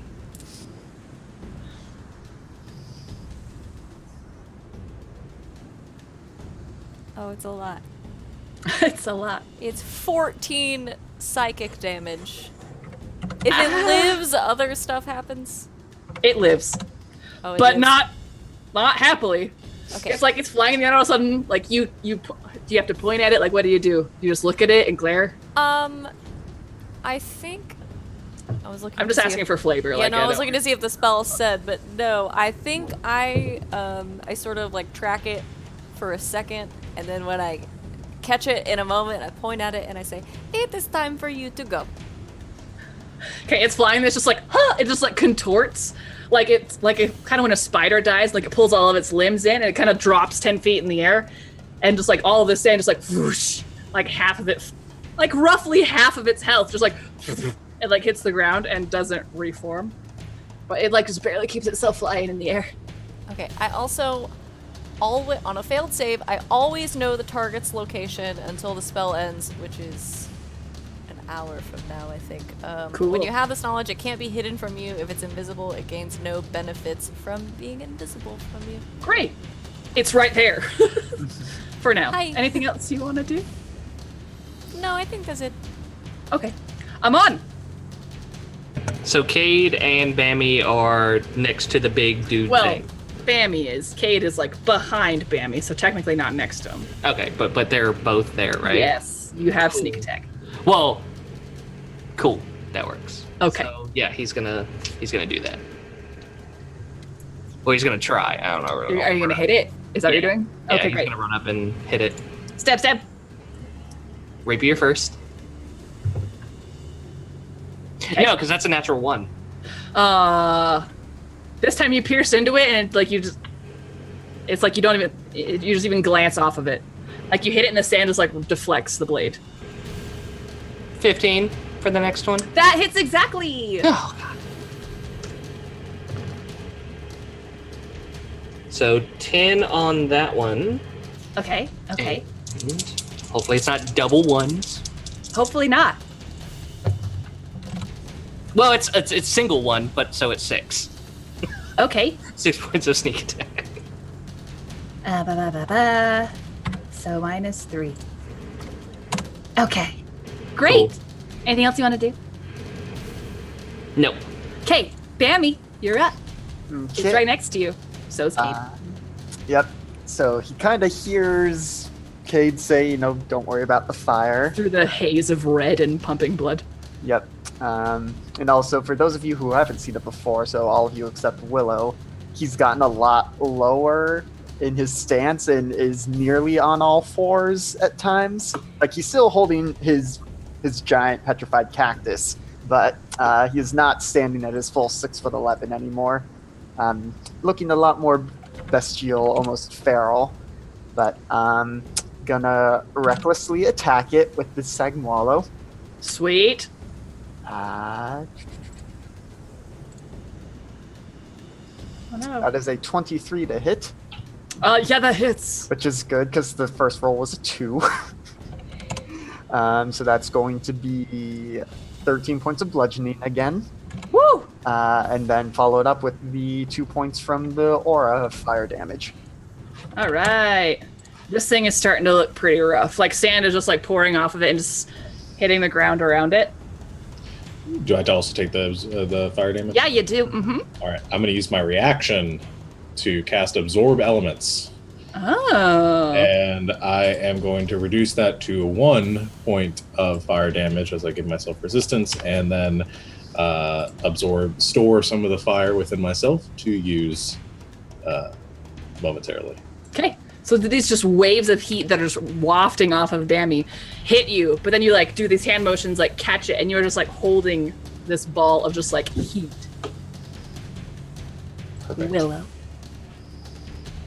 Okay, so I'm going to cast Spiritual Weapon.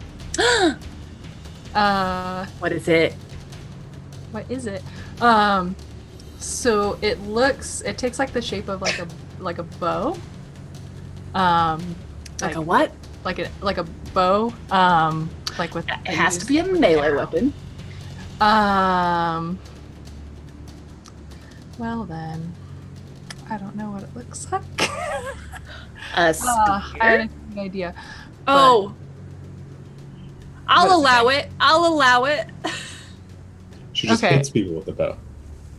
No. Well. Okay. Could be a flail. We'll just say that it looks like a spear for now. Okay. And yeah, I'm gonna attack the big guy with it. So let me roll to hit that guy.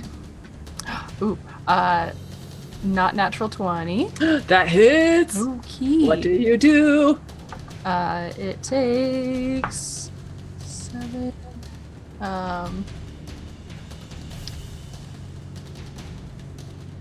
So it takes. Sorry, gotta do the math. 12 damage. Okay. Is that And- radiant or is it physical damage? That's why I'm looking on the thing to see if it says what kind.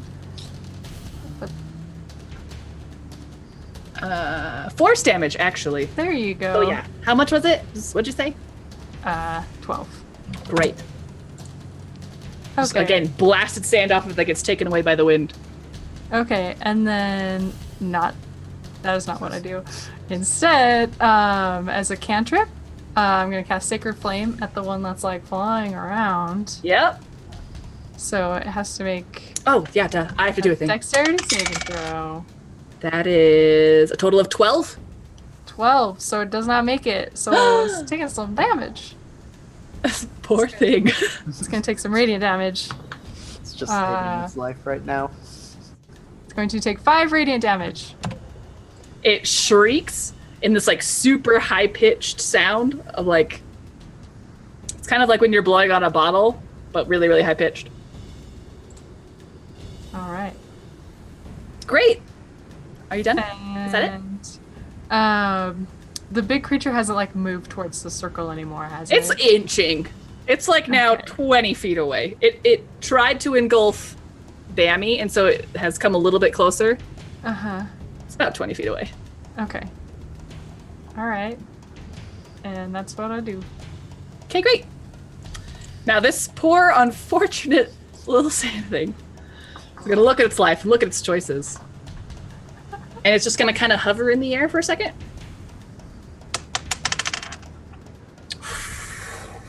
And Wait, no, I did that wrong. Shoot. Oh well. Yeah, no, okay, still works. Okay. And as it's just kind of hovering there, it swoops a little bit in place with its little claws out, making like different hand gestures. And the same that it shed on the ground slurps up together into another one of it. Boop! And now there's another one just kind of floating there. Oh, I should roll initiative for it. No, I don't have the same initiative. Okay. That's what he do. That's his action. He's very hurt. And this guy. So now this one that newly formed looks around and goes to dive bomb one of the druids. Surprising no one. Actually, it's going to fly up to the headmaster, kind of rear back, and try and blow some sand on her. So she needs to make a saving throw, which is dexterity. Where is her sheet? It's right here.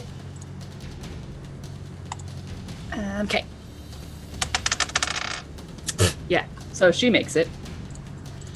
Half as much damage on a successful save. Okay.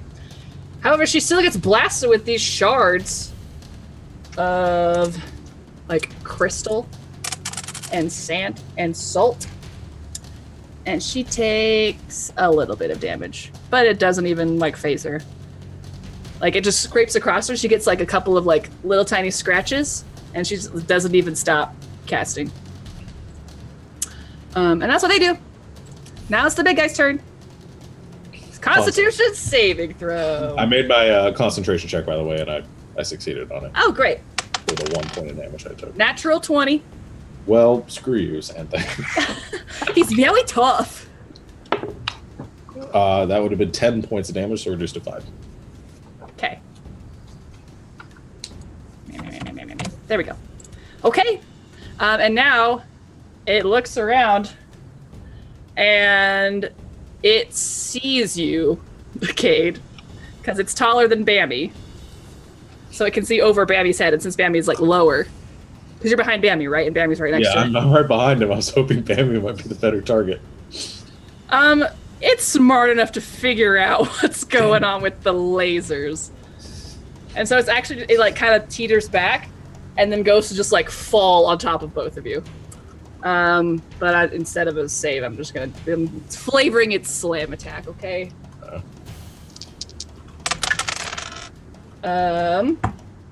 Okay, so well, that's a 22 and a 20 respectively. Yeah. Yep. Okay, It does have advantage on the attack against me because I attacked recklessly. Oh. Well, let me see if it's a natural 20. Yep. It is not. It's still just 20. You guys are both going to take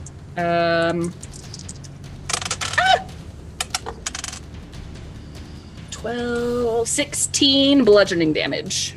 Okay, halved for raging. Oh.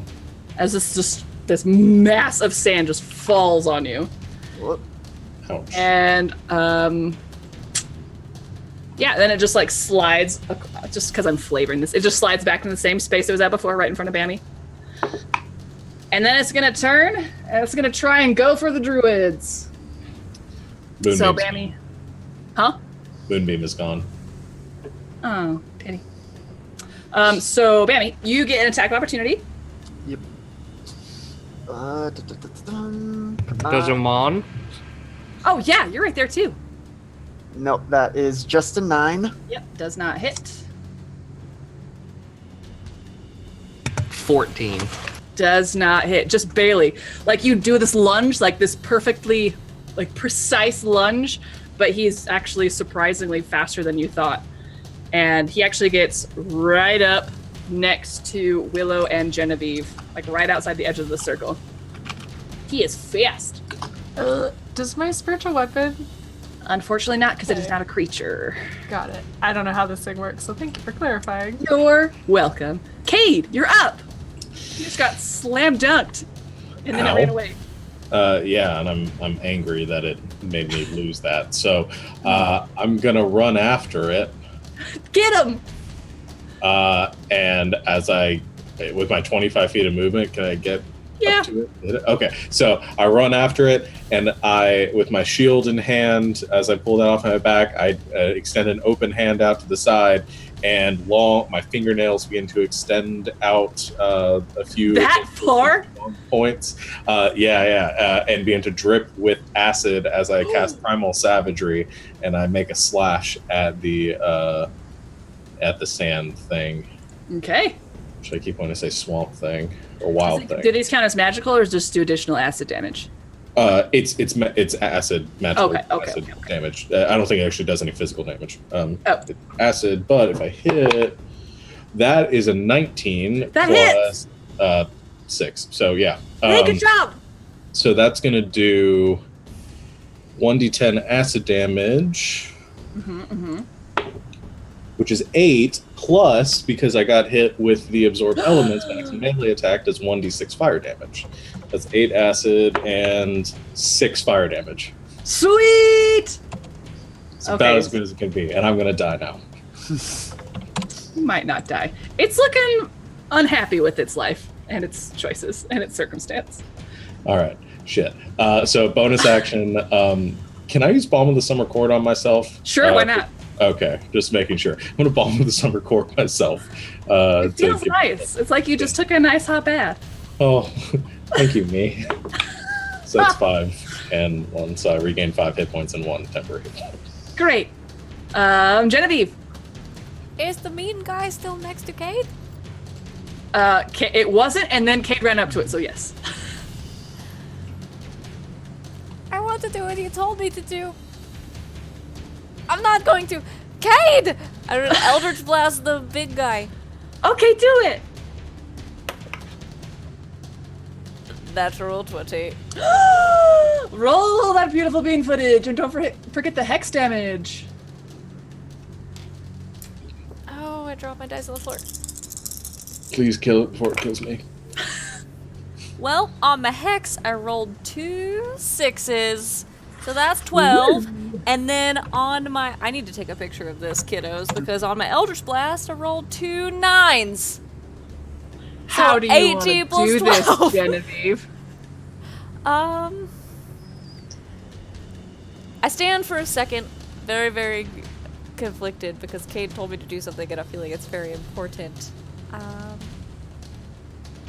But also I don't want him to get hurt, and so I make the decision in the moment, and my locket, like, just pulses with this super bright green light, and then I, in, like, total focus, like, not being dramatic, not doing like performance, like in total focus, I will extend my arms and I send off 2 like bright emerald green blasts at him. Okay. From my hands. And shoot him in his sand face, I guess. Yeah, and so the one hits, and the head just like just the sand just gets blown off back behind him. And then the second one hits, and the what was like a little lumpy head is just like gone, and then all of the sand just starts to like pour in rivulets down from its neck, and just like it just starts to dissolve and just like schlumps, and like its like arm kind of falls off of this. It's just a pillar of pouring sand, and like the arm starts to like reach for the druids and like for Genevieve by extension because you're between it and the druids, but like the sand just like dissolves before it even reaches you, and it just collapses in a pile of harmless sand on the ground. And then if I have a movement left, because I haven't moved this entire fight, I just run over to Cade and like kneel down a little bit and be like, "Are you okay?" Yeah, I'm cool. Good job. It was gonna kill me next turn. The next turn that it has. Turn of events. No, we haven't been playing. This is not a game. We haven't been playing games for so long. Amon, you're up. There's still 2 of these little beasties. 2 left. You guys can finish this conversation. It's cool. You good? Okay, No, cool. that was it. Okay. I didn't want to just be like, I do this while you guys were talking. I do. You're great. Go ahead. Are the 2 smaller beasties in the air, or They are in the air. Cool. I'm gonna pick the one that looks the most hurt and firebolt it again. Do it! Roll the hit. 14 to hit. That hits. 2 fire damage.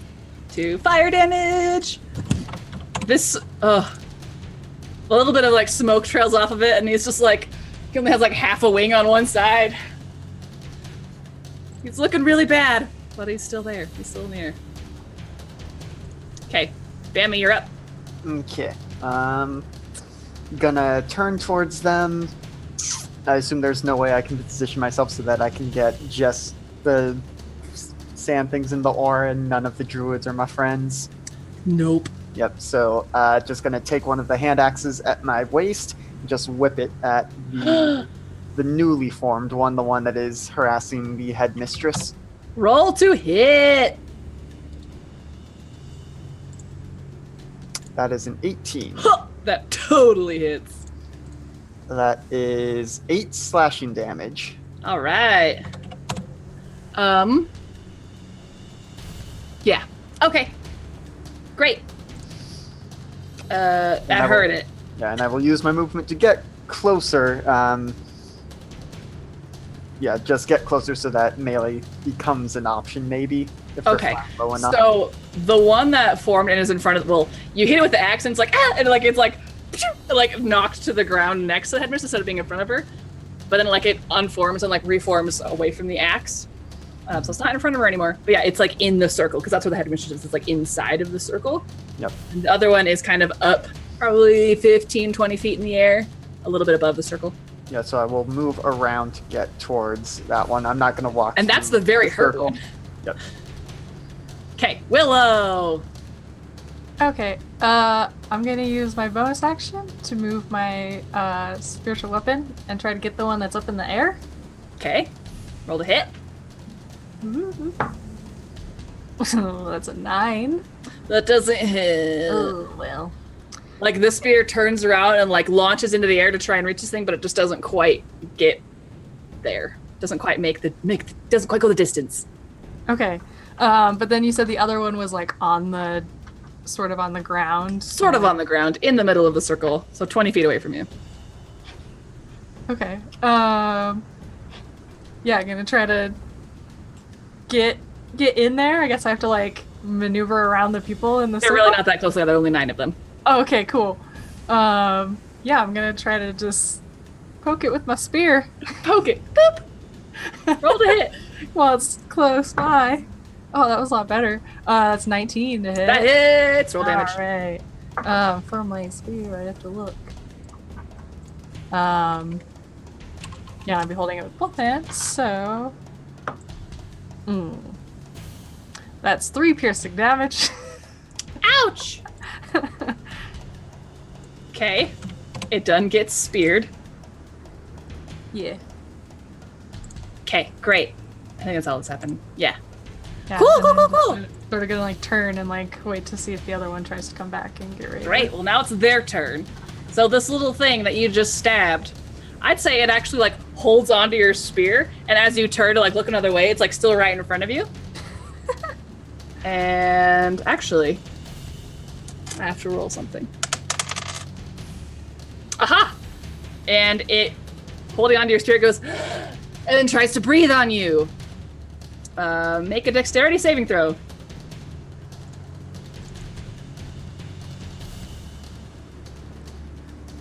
You're muted. I can't hear you. 19. Okay, yeah, that totally makes it. So you take half of the damage of these things as it just like breathes salt crystals and sharp sand at you. You take 2 slashing damage. And that's what it does. And then it like, as you look totally fine, it's like, oh no. Like it's just a face of like, ugh. And then the other little one is actually going to fly up as high in the air as it can in this dome of wind, which is fairly high. Pretty dang high, actually. And then it is just going to start speed diving straight toward the headmaster. but it can't quite get there this turn. But it is going real fast. The end. Kate, you're up. You're muted. I'm muted. I realized that as soon as I started talking. Could I possibly catch both of the sand creatures within a 20-foot radius sphere without getting anybody else, or is that too hard to finagle? I'll go for one of them if I have to. If you center it on the headmaster, then yes. But it would get her too. Well, yes. She's probably got a lot of hit points. Yeah. Is she the only other one that would be caught in it? Yeah, because she is like, the sphere is a 20-foot radius, technically. Cool. It'll be like just like in front of everyone else's noses. Perfect. Actually, that's great. So I'm going to cast Sleep centered on her. And see if I can get both of them. Obviously, the starts with the lowest hit points, goes up. So right. Go ahead and roll the hit points for it. Yeah. 8. Plus 1. Plus 7. Plus 1 is 16. Plus 2, that's 18. Plus 4, that's 22. So 22 hit points. That's so perfect. Okay. I'd say the one dive bombing, it just like keeps falling now. But it's just like asleep in the air. It was like a peregrine falcon, and all of a sudden it's like it's just like still falling, but it's asleep in the air. And then the one on Willow's spear is like oh no, and it just falls over asleep on the ground. Perfect. That's combined, all. they had 21 hit points. Perfect. So I was just like, calm down. And this is so perfect, Kate. Like, just take a nap. It'll fix it. And then seeing them both fall asleep, I just go, all right, I'm done. Okay. For the sake of this, I don't know. Do you guys just clean them up? Do you guys just like go and step on their heads or something? Mm-hmm. Actually, I'm sorry. Genevieve, go ahead. Do you want to do anything? One of them just fell down dead. One of them is still speeding toward the headmaster, but asleep in the air. Well, I said I was kneeling by Kate, so do I get them? What? Sure, they'll be asleep for a little while. You want to go stab one, it'll wake up, but... I don't want to stab it. I don't care. Do what you want. Okay, I shoot one of them. Which one? The one that's on the ground or the one that's falling, or...? The one that's falling, because it'll look cooler. Okay. Roll to hit. It's unconscious, so I assume you get advantage or something. Yeah, I guess. Yeah, sure. I was going to say something, like, because it's going really fast, but that's not a thing in D&D 5e. So yeah, sure, have advantage. Well, I rolled the same thing twice. Which is? 17. That hits. Yay. That is 3 force damage. Okay. Yeah, so great. This thing is like falling through the air and just poof, gets like shot like 5, like kind of rolls in the air, wakes up, and then just goes to try and dive bomb the headmaster again. It is hanging on by a thread. Amon, what's up, my dude? One is asleep. The one still dive bombing? Asleep, but it's now dive bombing again. Just gonna try to firebolt it. Roll to hit. 12 probably doesn't hit him. It actually exactly hits. Again, because we can only do 2 fire damage. 2 fire damage. Oh my gosh, it is still going. It is like smoking, it's like this melted sand meteor, but it is still going, just barely. It's trying to kill this headmaster. So bad. It's like, I have one job! Sammy, you're up. I'm going to attempt to shish kebab it with one of my javelins. Okay, do it. Come on. That's a that 19 hit. Yeah. That is 6 piercing damage. You did it. So this flaming sand meteor of this stupid little dust method just like, and you just like hit it with your javelin. And luckily the mace is big enough that it just kind of like sticks to the, like it doesn't go flying into the wind. Mm-hmm. It like arcs and lands, and there's just this melted sand blob on the ground over there. And there's a sleeping one. Does someone just clean it up? Yeah, probably. It's asleep on the ground. I assume we can all get close to it, hold our actions, and all attack it at once. Literally, it's in the middle of the druids like ritual circle. So all these people are like doing this intense, like possibly sacred ritual. You guys are just like, hold on, I'm just gonna step on its head. Well, I was like hanging on to like my spear, right? So can I like And then just, gingerly like lift it up and out of the circle yes. and off to the side? Okay. And set then it go, down. baby, go. Yeah. It just like it shatters in a mixture of sand and just like salt crystals. And you guys did it. You solved my sandstorm puzzle. Let's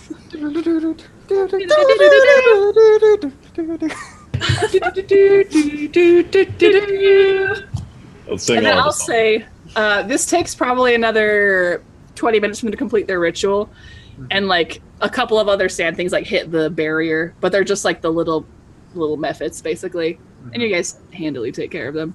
I just look at Will and say, no, we don't need to use the weapon. It's too powerful.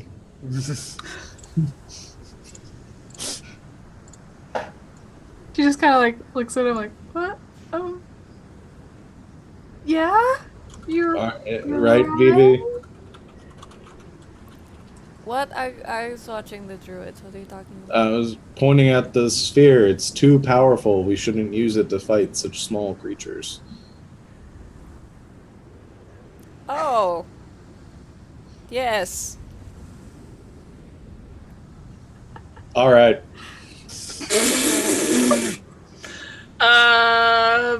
Roll deception.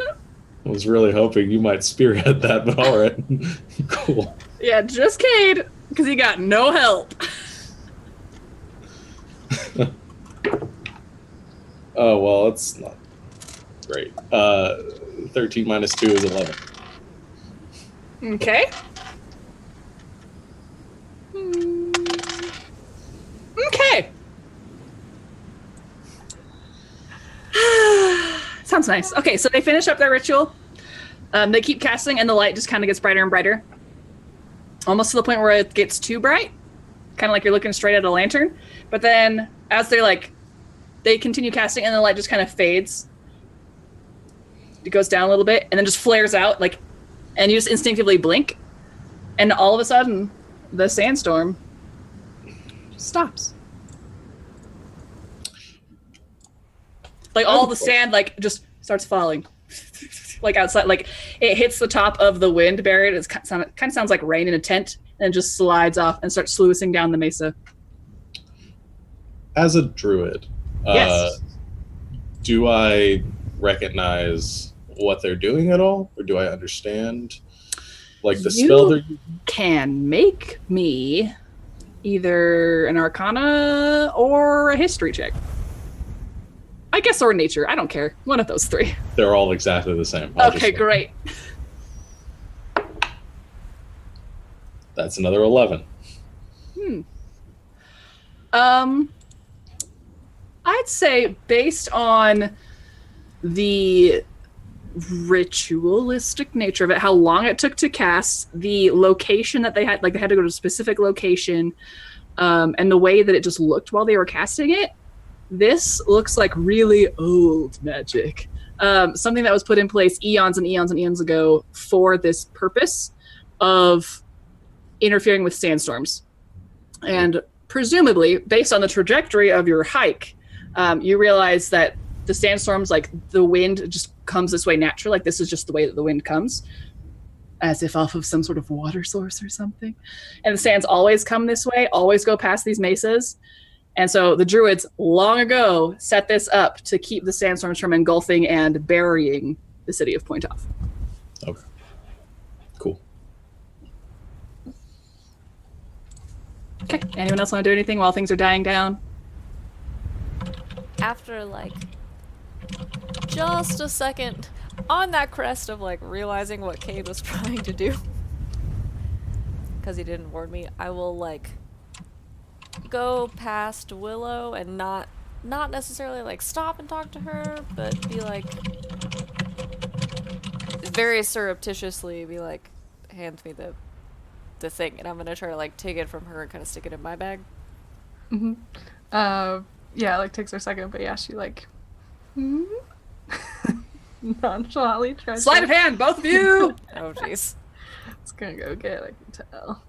All right, I'm not gonna roll that one. I'm gonna roll this Oh one. gosh, I'm just that was- throwing dice on the floor today.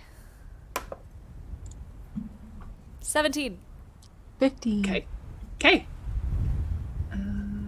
What do I want to do? Let's do this one.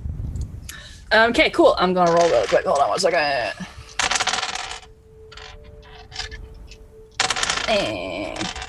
Okay. The druids take the sand that has fallen from the mephits and the sand animals, and they just kind of start covering over the runes again. Just like not super carefully, just like kind of tossing it over it, so it's not super obvious to anyone who climbs to the top of a mesa for some reason. And they all just kind of give each other stock. A couple of the druids go up to the one who had been like raked across the shoulders, and they say a few words like cast Cure Wounds on him, patch him up. And the headmaster finishes her, like she keeps casting while everyone else is cleaning up. And then just seems to do like just a sweeping, gentle hand motion in the air as if she's like wiping something away, and then just seems to finish very calmly. Goes and like casts her staff again, basically taps on the ground again, and the wind that was surrounding the mesa stops. I'll keep up that environment though because it's nice. And so the wind disperses. You guys can find like there's an almost like ringing in your ears as it does because of that just like constant noise that you were starting to like tune out. And she walks over to you all. She just nods at each one of you individually. And then she just looks at you, Genevieve. Doesn't say anything. And like she nodded at you and then stopped and looked at you.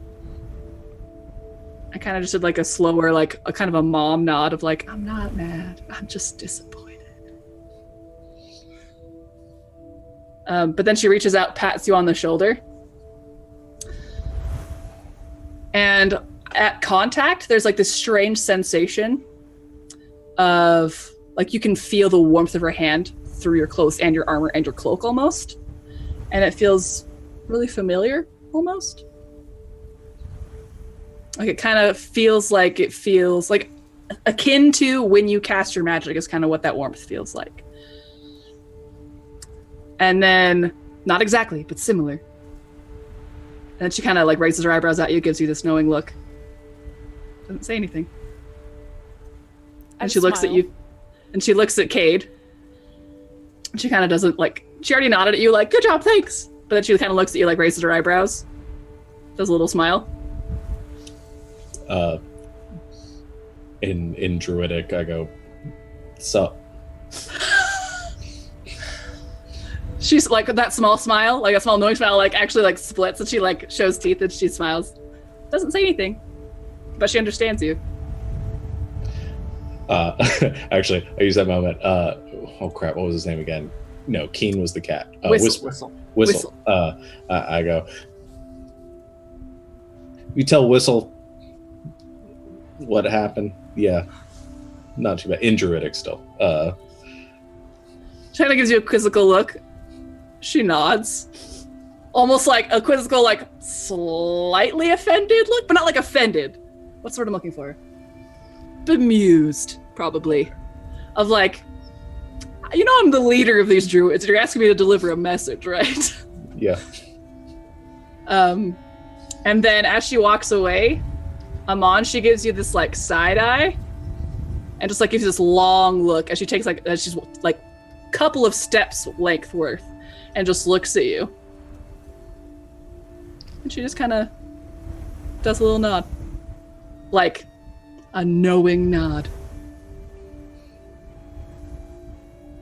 And she turns, walks away, reaches her hand out, and then just like from the starlight almost, the light just kind of coalesces into this owl shape. And she just carries this owl with her as she walks away. And the owl like 360, like its head around and looks at you guys.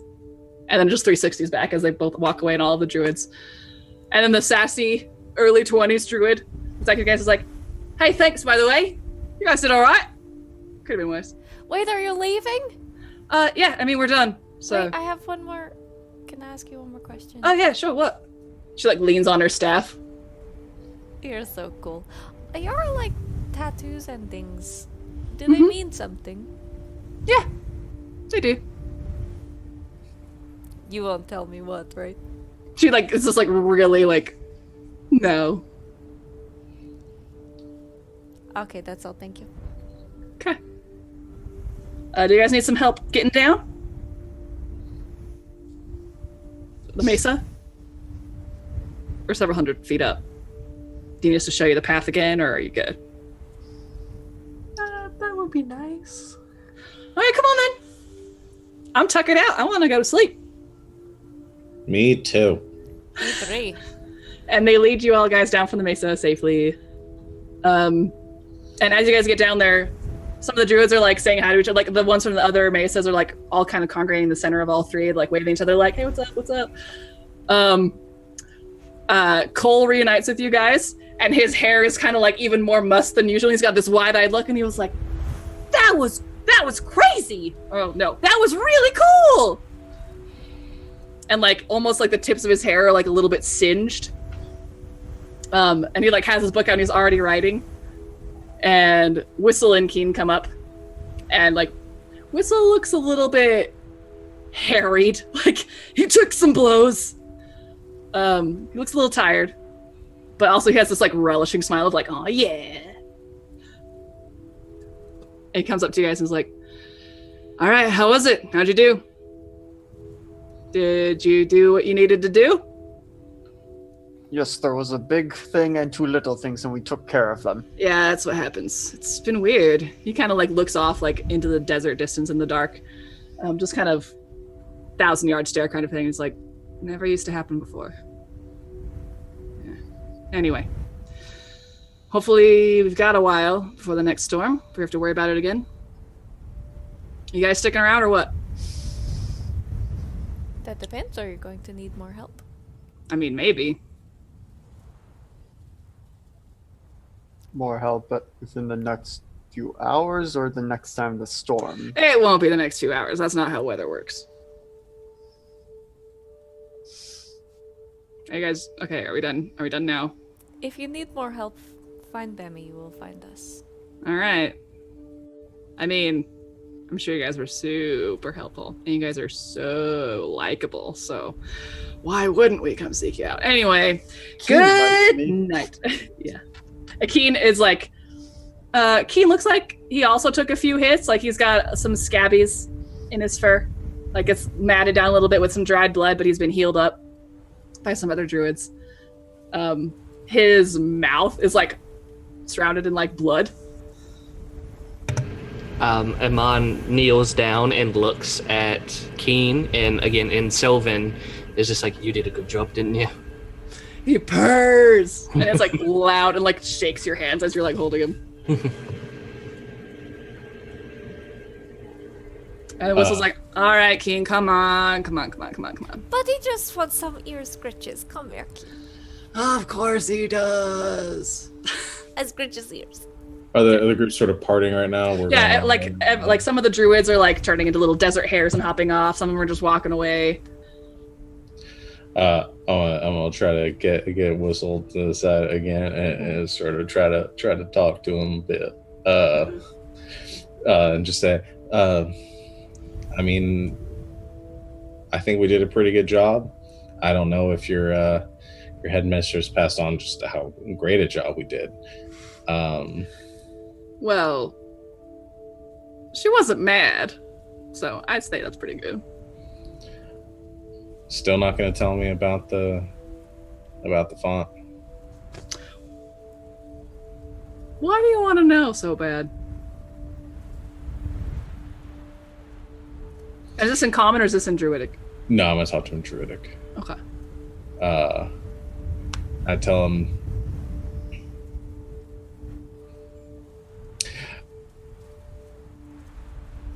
that's tough. I ask, is this something that your tribe protects? He nods. One of the several things. I'm not going to say more than this, but I understand that a bit. Mm-hmm. And if I said that I had an interest in protecting these sorts of things, I'm curious whether or not we could perhaps learn from each other. Roll persuasion with advantage. All right. Can only get one better than that one. Still pretty good. So that's a 17 total. He kind of looks at you and like he's kind of been giving you like a steely eye, like ever since you guys talked back at the Hoodoos by the mountains. And it kind of softens and he kind of does this like half smile. And he squats down next to you again. Well, it's not for me to say. But I can bring it up with the headmistress.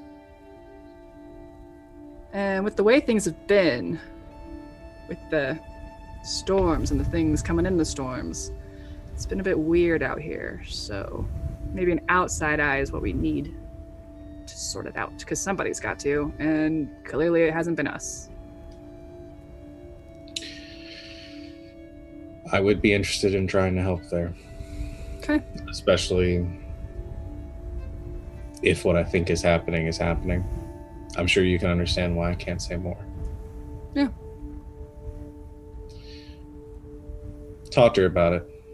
If you want some help, I think we'll be in Pointauv for a little while longer. If not, Okay. I mean, you guys would be some sucky druids if you couldn't contact me. No, we'll figure something out. All right.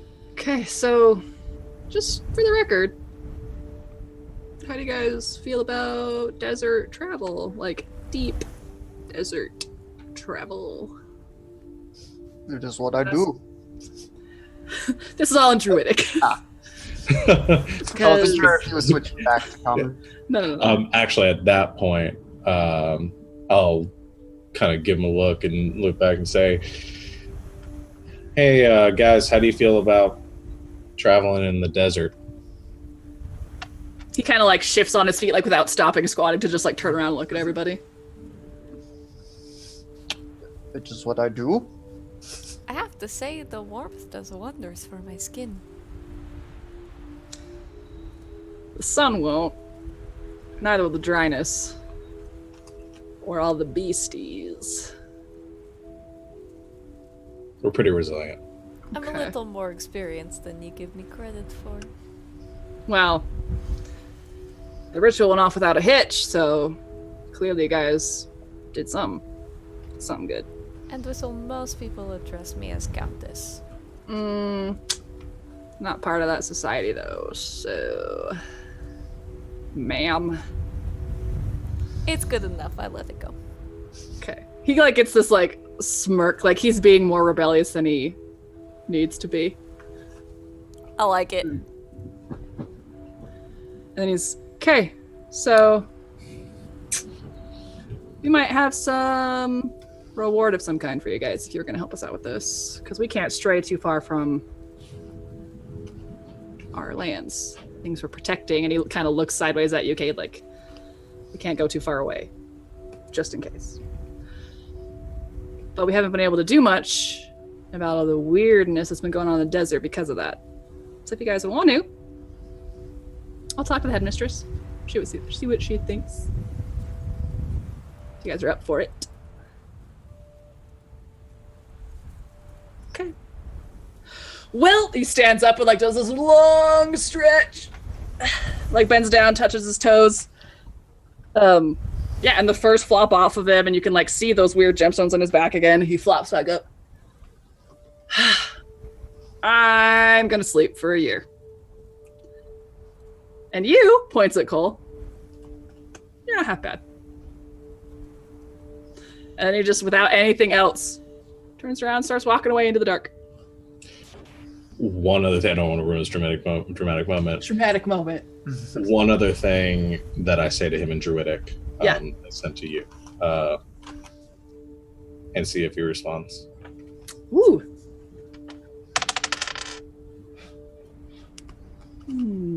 Oh, I need his stats, actually. Hold, please, everybody. Talk amongst yourselves. I'm trying to avoid doing this kind of stuff as much as possible. No, it's great. We will hold. So he pauses, like, as he's walking away. I'm assuming you, like, just kind of call this out to him or something. Yeah. He stops, turns around. And he responds to you. And then he leaves. Okay. I'm gonna send it to you. I smile and or frown and turn back to the group. And or. Okay, please hold. I make a situationally appropriate face. You guys ready to go back and sleep? I am tired. I've never gone a night without sleep before. Let's see, given... Because it was 3 or 4 hours walking out here, would it make more sense for us to make camp at the mesa and walk back in the morning?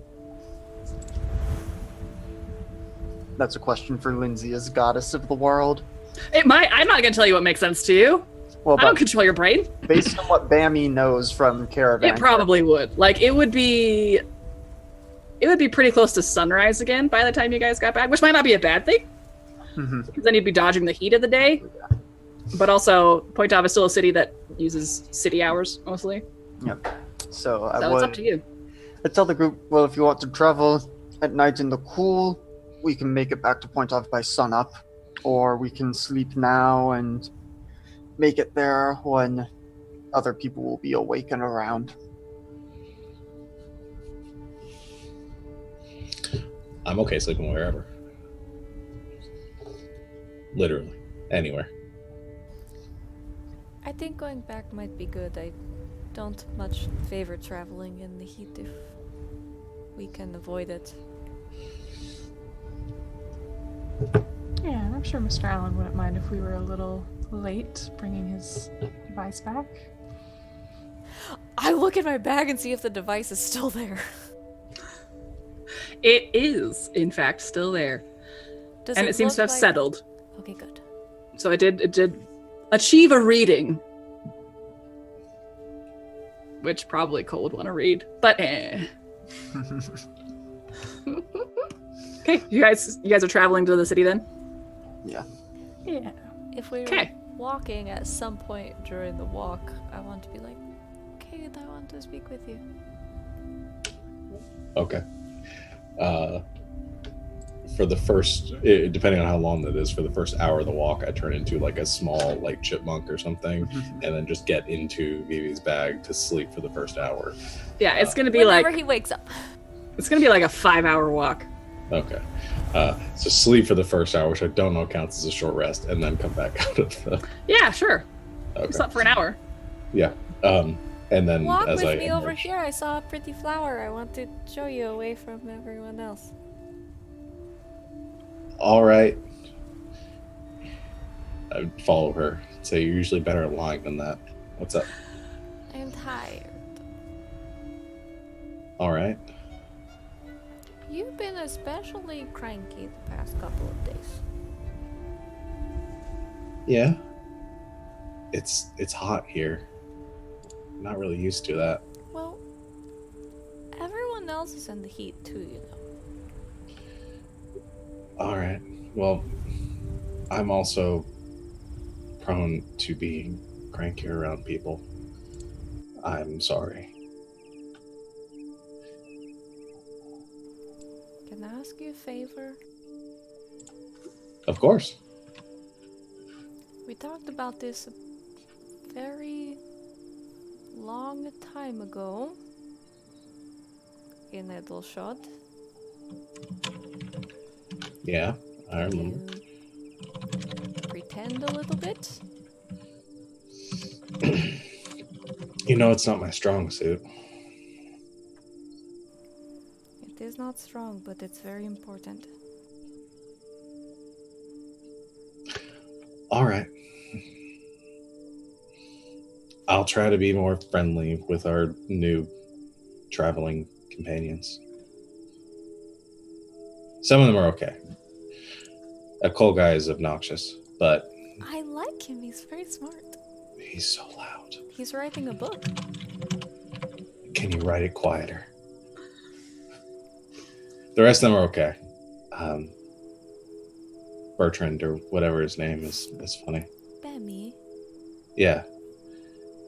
And I'm still convinced that Winnie is a something. I don't know. A I'm gonna figure something? it out. What kind of something? No way she's human. She's at least mostly human. And her name is Willow. Right. I'll get their names right. So Kate. Willow, Bertrand, Kurt, and Raymond. Kate. Yeah. I'm not asking you to pretend about them.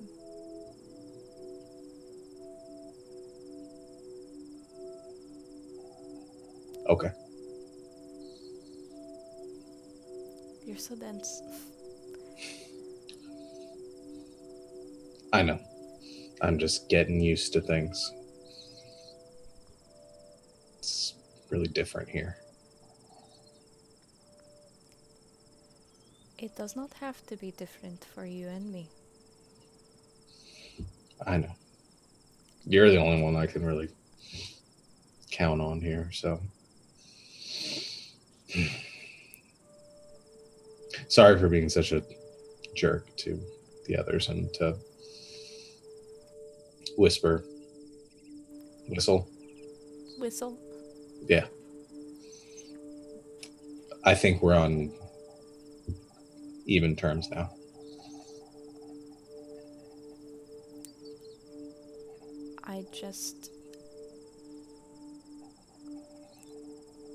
We need this to work. Yep. And I need you to help me. I know. Hey. Just sort of pat her mid-arm, which is about like eye level for me, and just say, I'm here for you. You know that. Yeah. Well, let's go, honey, or they're gonna get too far away from us. We should like hold hands or something. All right. Okay, we hold hands. Okay.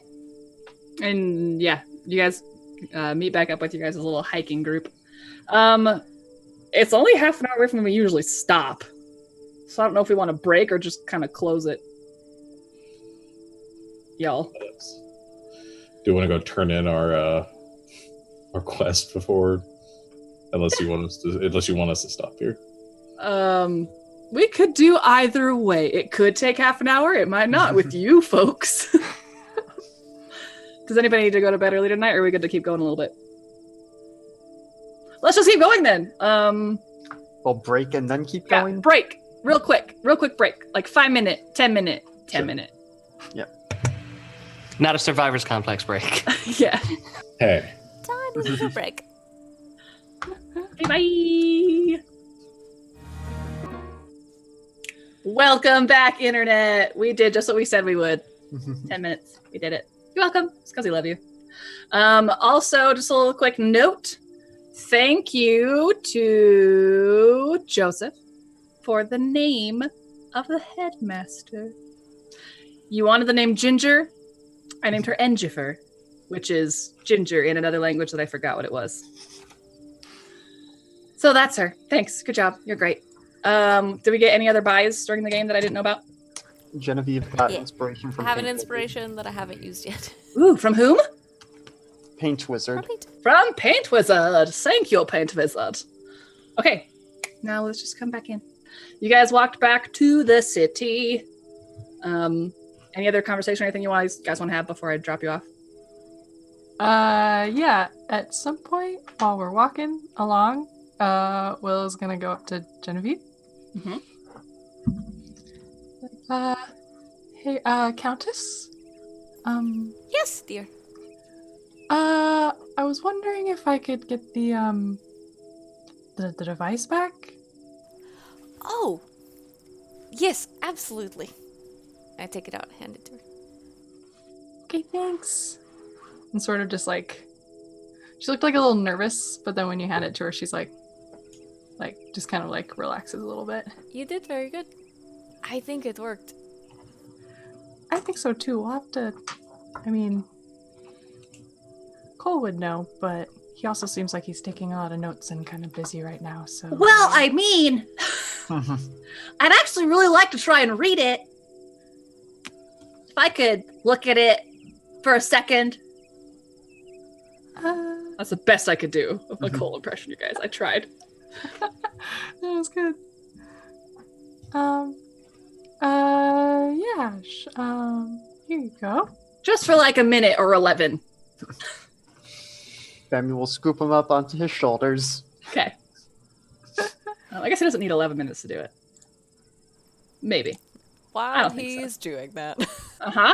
No, I did not mean to just sort of snatch it from you. I just felt like maybe the druids are a little suspicious. Maybe we should just like move it around a little. Yeah, that definitely makes sense. Yeah, I just feel like I need to be responsible for it. So trying to keep my word. You're so responsible. Thank you. I try to be.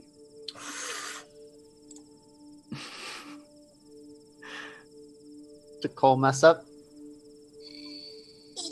I'm gonna see. Carry on. Well, I think you did extraordinarily well. Thank you. How did you... I don't know how to say this nicely, but you look different in the fight. How Oh. did you do that? Like the war paint and the outfit and stuff. Well, it is actually a thing that my lady lets me do. It's a little bit of my magic. It doesn't change me at all, it just changes how I look, but sometimes it comes in handy, but sometimes it's just like fun, and I like to make myself look like, you know, like my favorite characters from stories or like other people that I've met before. It's just a little magic. Is your lady one of the goddesses? Like, looks like she's like really excited about it for a minute. I mean, some people would consider her this. Not one of like the big, you know, main, everybody knows them goddesses, but I think so. Well, everyone's allowed to believe in what they choose. That But is she so sounds nice. lovely. She's very lovely. Do you know I can use that magic to look like you? Or like anybody? Do you want to see? Well, okay. Okay, here's my mask of many faces, and I look like Willow. And you do. How tall are you? Oh yeah, you could do it. You're within a foot of her. Yeah. And now I am you. Hello, I am Sister Willow. But I still sound like me. Yeah. It's like maybe a little bit softer. But That's pretty good. you guys are all just walking along while this is happening. Like you are all witness. To this double willow. Yes. Yeah. Double the willow, double the power. Hello, I am Sister Willow, and I pray to, is it Lady of the Stars? Yes, Orizana. Yes, and I pray to my Lady Orizana, Lady of the Stars.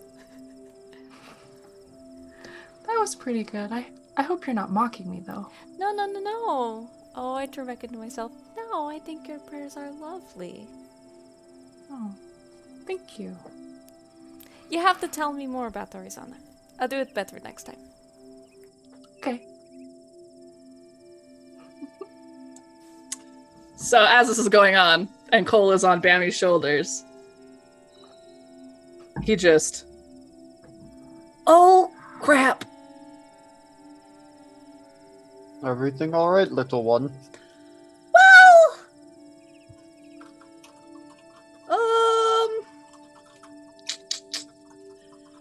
not sure how to say this, but I might have accidentally erased what the device had recorded about the spell. Do you remember what it said? We'll have to see.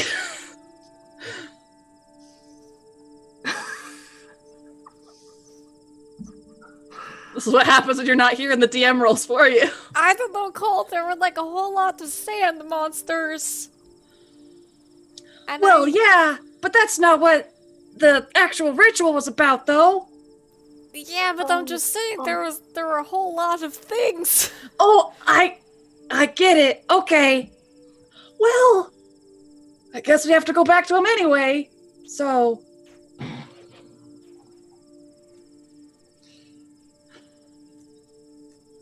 That's okay, I guess. Sort of like gingerly like takes it from him and like looks at it really sad.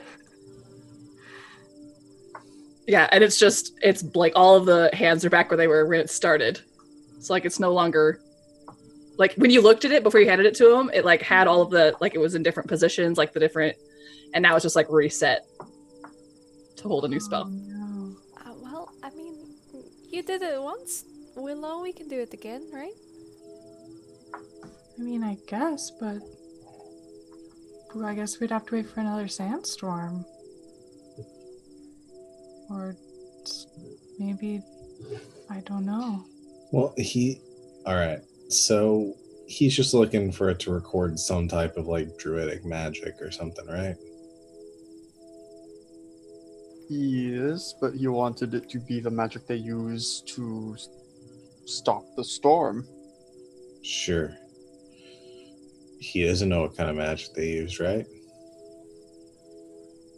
Well, no, that's sort of the whole point of the device, right? Kate, I hope you're not implying that we lied to Mr. Allen. I mean, gosh, that would be so exhausting to go back out there and do all that again. Well, then I think there is a choice to make. Also, who even knows if he's gonna even pay us if we didn't do it? My cold voice is getting worse and worse, you guys. So let's just turn that baby on. I'll cast a spell. It'll read it, and then we explain what happened, and they get the full story and a little bit of a doctored reading, and everybody goes home. Okay. Willow gives you such a stink eye. You're upsetting Willow. I mean, two things. One, we're not going home anytime soon. We're very far from home. Yeah. And also, I mean, Mr. Allen wanted to know about the magic that stops the sandstorms, and I think as a reasonable group of people, we can assume that it was for good reasons, right? To want to protect the people around him from the sandstorms. And I would feel sort of bad lying about that. I know you're tired, but we can sleep a whole lot before we go do it again. Well, why don't we at least go back and can tell Albert what we know, and maybe that'll be enough, and we don't have to go do that again. I don't think that will work. What if we sleep for like 3 whole days? And then we go back and try again. I mean, that's fine. We can go do that. I feel like somewhere out there, viewers are going to start to get frustrated if we keep doing the same thing again. But fine, whatever you say. Who do you think is watching us? You never know. I don't think we should lie to Mr. Allen. And I am saying this to you. I realize that, and that means a lot. You say it means a lot, but I don't believe you. I make a really sad face. Okay. Well, let's just do this. Let's tell Addison that it didn't work, and tell them what they want to hear, and see what they say. And if they want us to go out and do it again, we'll go out and do it again. That's the thing. You're making this more complicated than it has to be. We don't even have to talk to Mr. Allen until we find the thing he wants us to find. Okay. All right. Well, we'll. I just think if we can keep a lot of people safe from a sandstorm, then it would be a good thing to do. Okay. So what do we do in the meantime? Probably take a nap. Yeah, I think it would be That- best if we all take a rest. Yeah, that was a given. Okay. Let's go find a place to sleep. Okay, I want a big bed. anyone else have any other business you want to take care of? Okay. You guys eventually, finally see the mountains again in the distance, and you could always see them, actually. You weren't that far away. Anyway, you finally get back to the edge of the mountains, and you tiredly drag your legs into Pointauv as the sun is starting to rise. And it has been a long day. I don't know if you guys want to go back to the Raja's round or where you guys are going to sleep, but technically you have rooms there. Sure. Yeah. I mean, Bammy's just gonna collapse at the edge of the oasis. but- Yeah. No, baby, there are beds. Yeah, he starts Okay. walking off, and Genevieve's like, wait. Let him want to do what he wants. He likes to sleep outside. Okay. Actually, I don't know how long you guys rented the rooms for. I think I was the only one who was staying there. The other three just sort of showed up for. Cole, I think, was staying Oh, there. and Cole also. was too. Yeah. We didn't actually. I don't think. Rent Yeah, you guys just got breakfast. You didn't end up renting anything. I will get us rooms, don't worry. Yeah, considering Okay. you're the one that got all the money for the last thing we did, and still haven't divided that. You said that I could hold it. You haven't even told me how much we made. You didn't ask. I walk off I- to get us rooms. Okay. I assume you enter just like eventually, if not straight away, you enter the main tent, like what the meal tent is.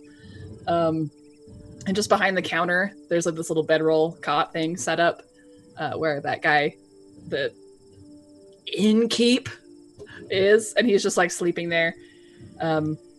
You wake him up and he sits up. He is like, okay, let me check my book, see what tents are available. One moment. That is most kind. You see, my husband and I, Countess and Earl Dufresne, if I may introduce myself, travel here from a very far land, and it would be most pleasant if we could find a place where we could stay that we could perhaps write home about, or, profess to our traveling companions how hospitable and just comfortable your well. establishment is. I mean, as much as I would like to oblige you, ma'am, I only have 2 more rooms, 2 more tents available. What with the holiday coming up, we are very busy. But hopefully 2 rooms is enough for you and your husband. They are not probably the accommodations you are used to. Fairly humble, but it is what I have. Well, I suppose if it is all you have. He is like wincing and like almost sweating a little bit. He's like, it really is, ma'am. I promise you, I would, and he like kind of does like this like aborted little bows.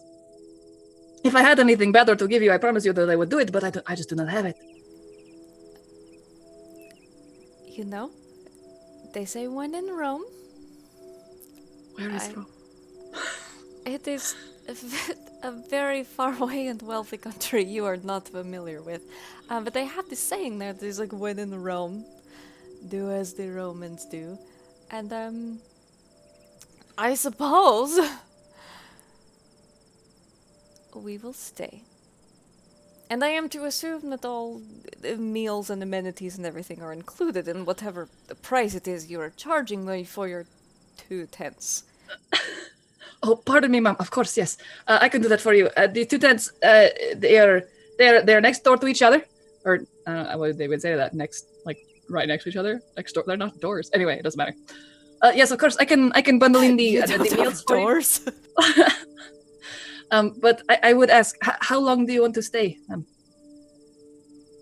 How long do you all wish to stay? At least till I wake up again. So 2 days? We will rent for the week. Okay.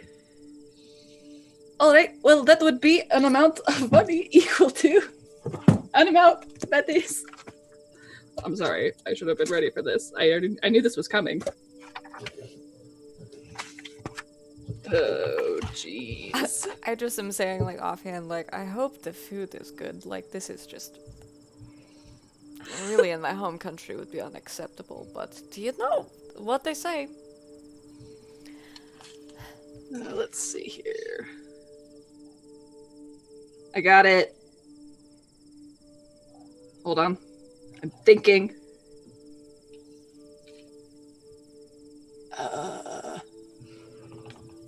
Okay. Well, Mom, with the for the inconvenience and because of bundling the meals in, I would ask just for the 3 gold and 5 silver for the week for the 2 tents. If it please you, ma'am. Most people call me Countess. Yes, of course, Countess. Yes. I'll give him 4 gold. Thank you, Countess. This is very generous of you. Thank you very much. Did you want me to show you the tents? Did you want me to draw up a bath for you or anything? Anything for you? Both of those, please. And I'm sorry, what is your name? My name is Eric. I think Eric. that's his name. How quaint. You have been most kind to us. I think that's his name. And we will speak of your hospitality to all of our acquaintances. Extra pillows for the Dufresne room. Oh yes, the Earl requires thrice as many pillows as you normally require for a room. Of course, Countess, I can do that for you. I will round them up. I will bring them to the tent. Just give me some time, and I will, of course, have the bath drawn up and brought to your tent. Thank you, my darling. Of course. This way, it shows you the tent. It is smallish. Both of them are like 10 by 10 with maybe 2 cots in them. I say cots. They're more like they're ground mattresses, like full of like straw and other things to make, like they're a little bit hard. Supposedly better for your back though. There are lots of pillows. There is a sort of makeshift table with a basin on it full of like some water for washing. There's a little chest in there to like store belongings or whatever in that you want. Very much like a pop up and down sort of a room situation, but it's made well. The hide of the tents are thick. They keep out the cold, keep in the warmth.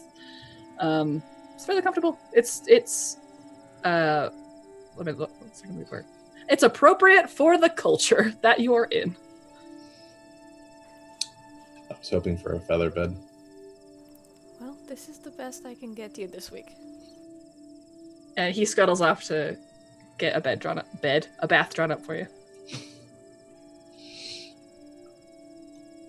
I'd say probably after like 20, 30 minutes, he brings in a tub and his kids. Like he has like the girl and the young man that you saw this morning and like 3 other kids are like just bringing in buckets of water to fill it up. And then eventually they leave you alone with this hot bath. Wait, Eric, before you go. Yes, ma'am. Countess. You are so precious. You said the holiday. I apologize, we are not from anywhere near here. What holiday is coming up? Of course, he bows. It was wrong of me to assume. It is Altanaue. It is the holiday of the country. I thought it was celebrated everywhere, but It's a family holiday. People gather together to feast, to pray, to give alms to the poor. It is a holiday of forgiveness, of kindness and generosity. So people tend to travel around to go back to their families, spend time with them for the feasting days. That is what it is. That is lovely. Thank you for sharing with me. Of course, ma'am. Countess. Good night. I take a bath. Okay, anyone who wants a tent, I guess there's one available for you to share. Oh yeah, I'm on. Like as soon as the Countess was like, yeah, a bath, and they start bringing that in, he just turns around and walks to his tent. Okay. And then Bammy's just chilling by the oasis.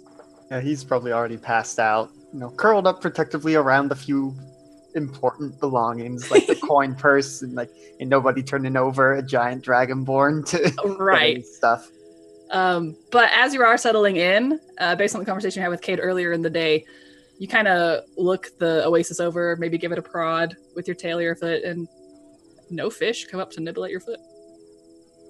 It is a surprisingly quiet night at the oasis, like no splashing of fish coming up at night to eat bugs, anything like that.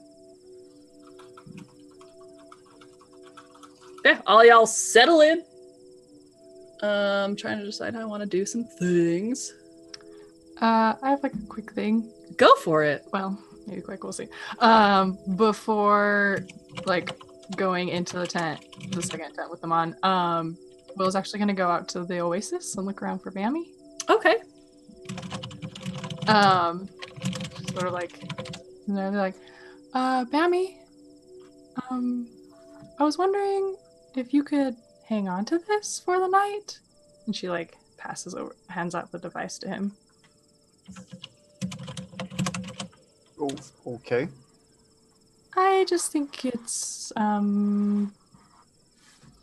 think you should hang on to it just for the night, just to be safe. Well, I say I mean, anyways, could you just take it for the night, please? Of course, little Willow. Takes a big stretch, kind of tucks it into a pouch, and curls back up. Not immediately closing his eyes and going to sleep, just is that all? Yes, thank you. So gives him a little pat, and then goes back to the tent. Okay. Hey, Bammy. Mm-hmm. As you're drifting off to sleep, would you like to make me a wisdom saving throw? Can do. That is a nat 1 stream. Well then, we will discuss this. Too bad no one's around to see it. No, too bad Willow left already. Okay, interesting. That's all. That's all I'm gonna do with that. Okay, where was I? So Willow, you have your own room. Cole has his own room. Tent. Yeah, if they held on to the. Because I'm assuming you would have rented for more than one day because you were aware that you didn't have any lodging. Yeah. Okay. So then, yes, I probably have my own. Okay. Spot. So Amon just has a tent to him. Oh, with Cole. No, Cole has his room. Amon, you have your own tent, bro. Yeah, no, I bought him his own room. Good job. Good job, team. And I'm in a bath. I'm just aimlessly talking with Kate about this holiday and stuff. It's like, Kate, do Talking you miss at your Kate. family? Kate. Kate. And Amon, you were the next door tent. Just saying. Kate. Everyone in this group sleeps. You know he's not going to wake up, Countess. I know, but everyone else has to sleep. I don't have anyone else to talk to. Yeah, we all have to sleep, okay? Can you please? Honestly. From the tent next door. Next flap over. He peeks his head out, of the thing. Yeah, you want to try that one again? I said we're trying to sleep, dude. Really? It's this teenager. Not teenager. He's probably early 20s. And he's like in his bedroll, like as you open the door, he's like hair's all scuffed up because he's been like sleeping and like tossing, and he's like, dude! Then go to sleep. I'm trying. He steps into the tent.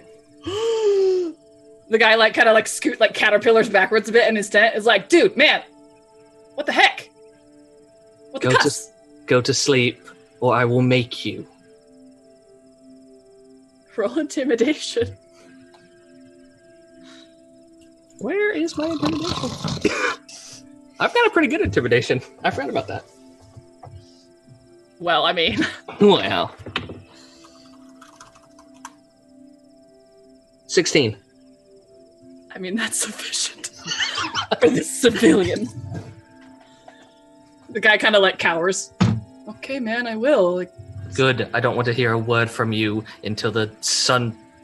Is it sunrise or sunset by now? sun rising. Yeah. Until the sun... You know what? Just go to whatever you're going to do. The sun is rising. I've got a few hours, man. No, go now. What? Get out. He like gets up out of his bedroll and he's like in basically boxers. He like pulls off his belongings out of the chest and is like holding an armful, like throws them on the bedroll, wraps them up, like doesn't even get dressed, and he just kind of walks out, like tries to give you as wide a berth as possible, like to go out the door flap. It's like under his breath, he's basically like cussing foreigners, and then he just like scampers off. Finally, maybe I can get some sleep. Come on. Yes, Countess. Can I speak to you for a moment? Yes, Countess. Willow, as you're coming back to the Rajas round, there's this dude, like this early 20s, like dark-skinned guy, like bags under his eyes, just like wide-eyed looking at the ground, just kind of muttering stuff like, I don't even, like, what? And he's just like walking into the city, like carrying a bedroll and just like this lumpy shape, not wearing any clothes, except for like his unders. Oh, the poor dear. He needs some clothing. I hope he gets some. Okay, go ahead, Genevieve. Come here, please. Are you out of the bath? Yes, it's been like hours. Well, I don't know your bathing habits. Why do you care? I said Well, come here. He peeks in and is like, I don't think it's proper. You know what? Never mind. Yes. Why are you so cranky? I'm not. This is how I normally am. No, it's not. Why are you so cranky? It's not. This is how I normally am. It does not do to lie to the countess. I'm not lying. Well, you were much more kind to people a couple of days ago, and I would like it if you would be that way again. Well, if people want, so... And he has that moment of like, I know, someone's typing very loudly. Oh, I'm so sorry. It's so me. I'm so sorry. It's okay. He does the neck thing, like he's trying to crack a neck. And he's like, people, then I wouldn't have to be. But I do apologize for my loudness when everyone's trying to sleep. It's okay, I never sleep. Yes. Do you want to hear another story, or are you going to sleep? I am going to rest for a few hours, and then I will listen to your story. Okay. Have a good sleep. It was literally like, 2 days ago, where he's like, hold on, I gotta rest for a little bit, and then just sits down in trances, and then he's like, okay, yeah, I'm good. So that's what he does for the 4 hours he needs to trance. I'm awake because I don't sleep, but I'm so bored. There is a conspicuous silence from all of the other tents.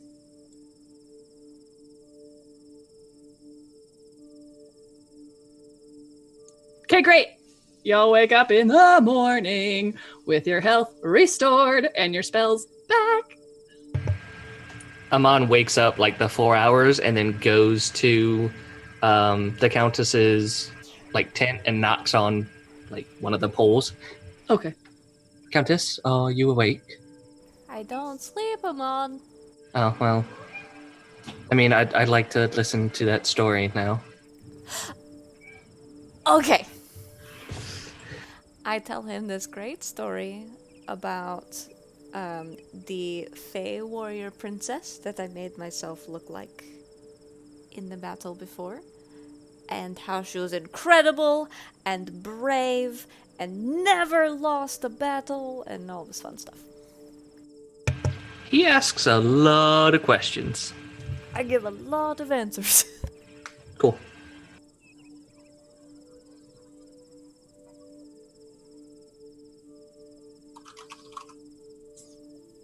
And so basically she's the coolest. What was her name? I don't know. Oh. It's an Nobody interesting... knows. It's an interesting story. Yes. I'm sorry, but it might be weird because I've only known you for 3 days. Are you interested in the Fae? I start to laugh. You're funny. I don't see how that was hilarious, but okay. Have you ever seen me? I'm going to quote our new friend Bammy. Yes, I've seen you for 3 days. Yes. I am interested in the Fae. Why? Reasons. They're pretty. I like them. They're dangerous, too. So am I. Yes, after the fight yesterday and the day before, I will agree. My lady gives me a lot of gifts. Some of them make me pretty.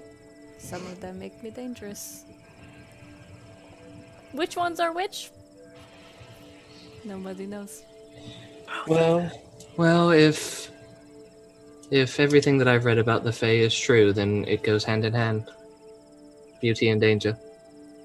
Wait until you meet one. I've always wanted to. My mother taught me Sylvan for that reason.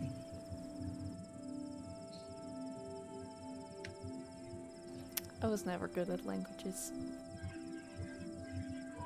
Well, I learned Elvish first, and I don't know if it's true or not, but my mother and a few other people that I know say that it's based off of the root of Sylvan, so it was easy for me to pick up. I like it. But at the same time, it can be dangerous depending on who you talk to. That is nice that your mother was around to teach you things. Yes, she was. That cat is... I'd like to make an attack roll. Wait, for real? Is a pillow considered an improvised weapon? Yes, it is. Roll the hit. All right. That's 2. So with my strength, that's a 0. Okay, so a pillow. Uncanny dodge. I don't have it, but Yeah, a pillow just like hits the front of the tent and just like poof, and falls down. And I just, while I'm sleeping, just, everyone's so loud. Just pull over and the folded sheets over my head. He is so tiny, but he throws things so far. He does. It's only like 10 feet away. I'm very impressed. Maybe these talks should happen out of earshot of him, because I think of everyone in our little group, you don't sleep, and then I sleep for only a few hours. Well, in the Earl's defense, he's not used to having to sleep around other people. Well, I will make sure that I am quieter when he is sleeping. Do you want to hear another story? Yes, I would love to hear another story. Okay, I tell him another story, but quieter. Very quiet. Cool. Well, the sun definitely rises while you guys are sleeping. And actually, while you're telling the story, everybody from the other tents eventually gets up, goes about their day. while these conversations are happening, which I will make noises for. Here we go. There we go.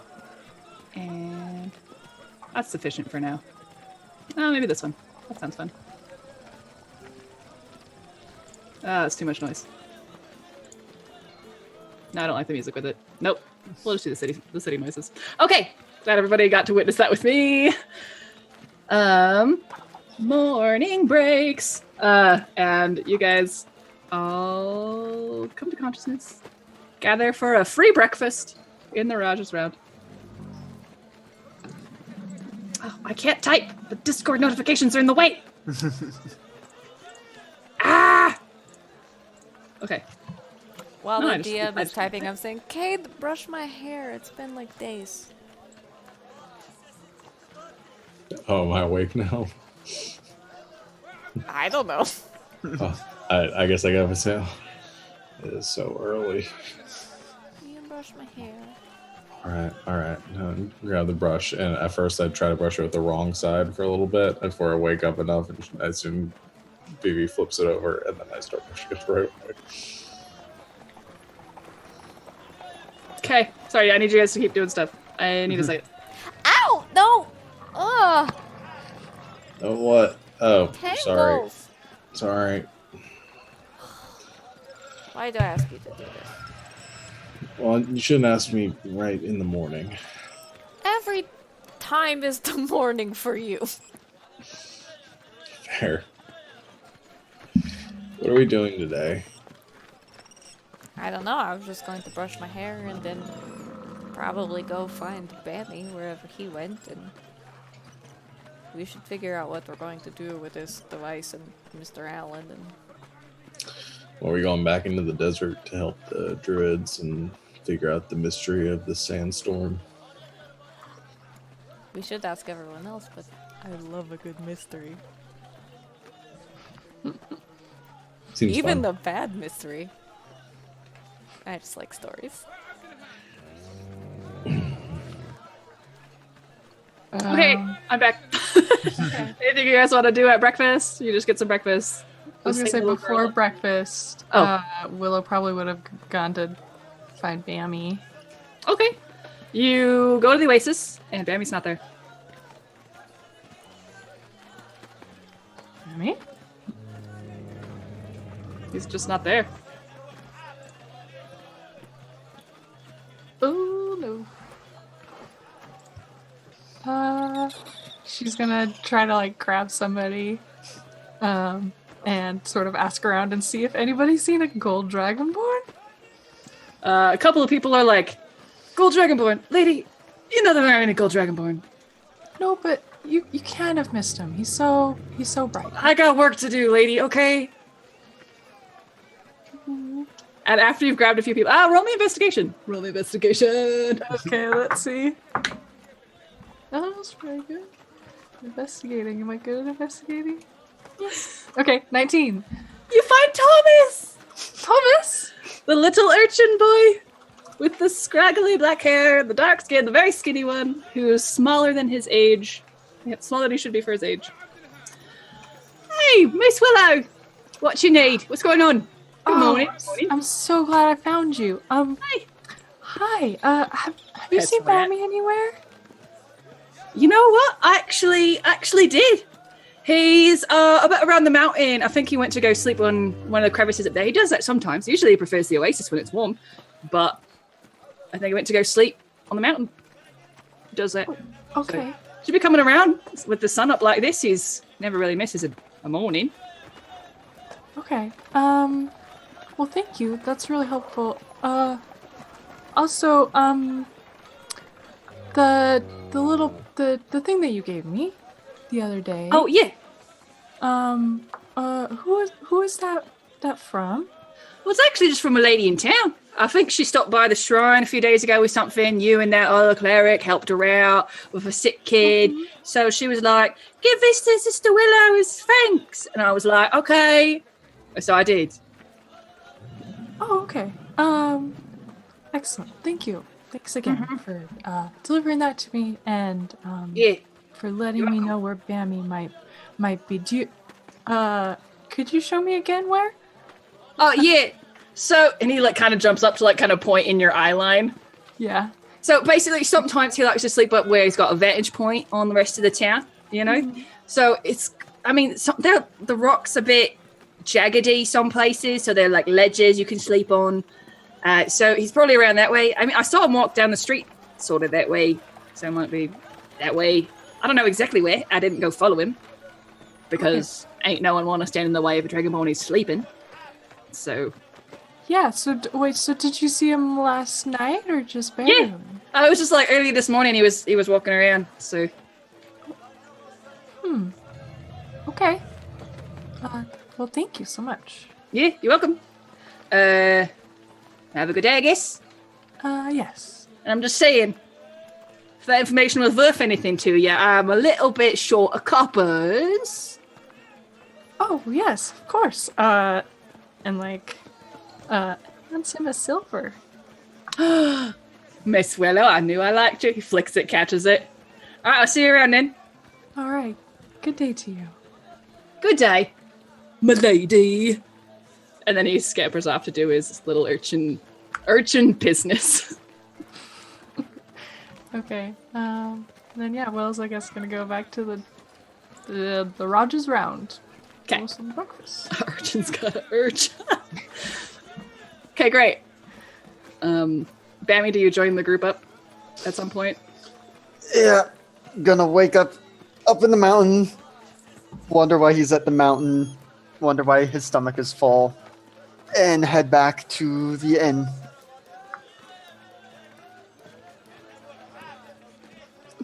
Okay, so as you do, you join him up. It's a bit later in the morning than you usually wake up. But we got in at more or less sunup. yeah, So. yeah, it makes sense. It's not that unusual. So you guys all group up, and Cade, I'd say while you're eating breakfast and waking up, and also Cole, probably.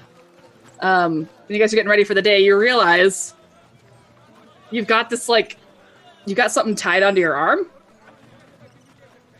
Like, there's this blue and silver, braided fabric or ribbon, just, tied on your arm. Not tied or anything, it's just there. As you're looking around, Genevieve also has one.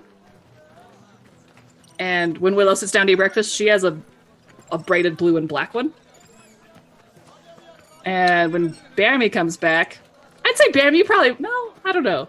I don't know how much you took stock of yourself this morning, but you might have realized you had a little armband that was blue and I believe orange. I mean, probably would have noticed it because when he wakes up in an unfamiliar place, he's like, "Okay, what happened?" Yeah, so you know, it's just simple fabric tied around your arm, maybe your wrist. It's probably your wrist. Did you do this? Looking to Vivi. Me? Yeah, No. you have one too.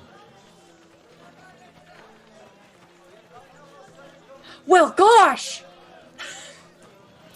Does anybody else in the bar or anybody else around? If I look, Nobody else in the bar does. Amon's eating his breakfast. He has one as well, but it's just green,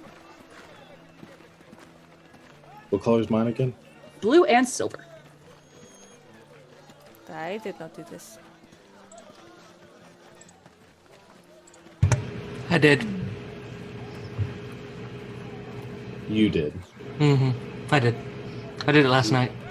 Why?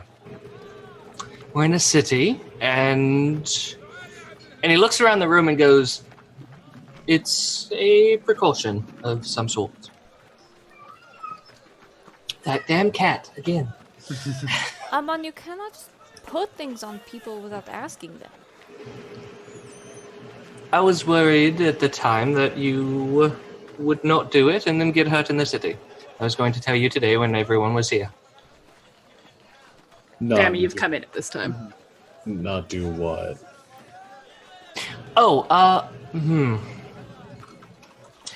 it's best, and he kind of lowers his voice at this point. He's like, it's best that I don't talk about it in public. I will explain everything, just not here. I will explain this now. You do not put things on people without asking their permission. Would you rather me have done it and then told you why, or be almost knifed in your sleep because you didn't have it? I don't sleep.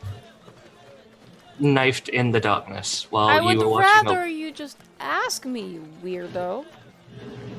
I'm telling you now. Not acceptable. I untie it. Please don't. At least not here. I mean, Bammy would have come in with like the thing Yeah. tangling untied, and just like, I found this on me when I woke up. Yes. Do we need to have a discussion? Yes, we do. Then let us all go into my tent and we'll have this discussion now while everyone is awake and also consenting, perhaps, to have things tied on them. And I go to my tent. He follows. Cole also follows, probably. Yeah, I mean, Bammy would too, mostly just, yeah, he has a question. Okay, so the little servant girl is coming up with like this big bowl of like scrambled eggs and like meat and hams and stuff. Sees you walk away and it's like, it like takes it back. This is later. That's for later. Yeah, while we're walking back, Will is just gonna, hey, Bammy, do you still have the device? Oh, yes, reach in, pull it out. Did it look like this last night? Did it look like this last night? It did not. Last night it had reset. Today it has something red. Okay. Are you? If you want to try and read it, you can. Yeah, I guess. But if you yeah. fail, you might erase it. I don't know. I'm so nervous. No, she's probably gonna try to let Cole do that, maybe. Okay. But also probably maybe doesn't want Cole to touch it either anymore. But yeah, it's gonna be like, okay. And sort of like tuck it in her bag. Okay. And then I guess follow the others. Okay. Into You all show up. Sorry, go ahead. Conversation. Nothing. In Countess's tent. Here you all are. So, what they are is to show the seedy underbelly of this town that you are not to be touched. It's a precaution when you're in town. I noticed a few things when I first got here, and I know of a few people, and I wanted to make sure that those here understood that you are off limits for anything. The colors symbolize different things. I want to know what. Oh god, now I have to, like me as a person, have to go through this. While he's pulling that up, do I remember if Thomas or the man we encountered who could do spells had a similar band? Do I remember if either of them had this? Ooh. Let me roll something really quick. Okay. I will wait. Curious. The man with the ghost horse Yeah, that one. Okay. and Thomas didn't have one like this. But he did have a wrapping of green string around his arm. Okay. All right. Sorry, I'm taking notes. That's fine. Do your thing, bruh. Right, so all of you have green in there somewhere. It just Blue. means that blue. Is it blue? Oh, Blue. because yes. Okay, all of you have blue in there somewhere, and it's just saying that you're an ally. The other colors signify if you're a magic user, if you are a healing or a cleric or somebody black of course, and he looks to Willow. Yours says that you're a healer of some sort, which is actually a higher rank, if you want to say it, than anything. Bammy, you have orange because you're incredibly dangerous, and it shows Yes. it shows everyone in certain groups that not only are you incredibly dangerous, but incredibly smart and know how to use it. So you should probably not go after you, no matter what was said. I mean, I would hope people in town already knew that, given when I first started showing up, someone did try to mess with me when I slept at the Oasis. That did not end well for them. You know what? I'm gonna say Thomas tried to pickpocket you, and in the end you stopped him, and then you guys ended up being friends. Nice. But my question is, when did you put this on me? I have to think about it. Before the fight. Yesterday. Okay, so you don't know where I went last night, You went to the Oasis. but I didn't wake up there. Yeah, he wasn't there in the morning. Did you go somewhere, Bammy? I've been told that I sleepwalk sometimes, and I just hoped that you would have been able to tell me where I was. Oh, well, when I talked to you last night, you were at the Oasis, and then you weren't there when I got there in the morning. But Yes. I woke up in the mountains, but I don't know how I got there. yeah, Thomas said that sometimes you sleep up there. It does let me look over the city. It is... It feels like back when I lived out in the desert. It feels a bit like a hunting ground, so I guess it is perhaps one of my more feral instincts. Mm-hmm. But you don't remember using the device, do you? Nope, you gave it to me, I put it in the pouch, and next thing I knew, I pulled it out. It changed. Hmm.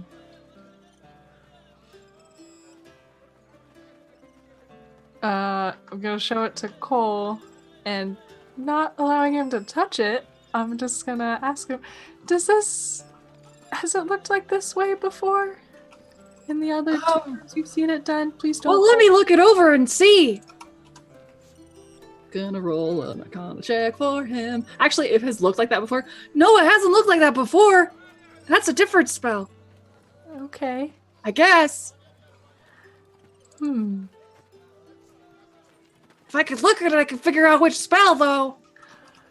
I mean, I don't know if it can hurt. You've already kind of... Well, I mean, it could.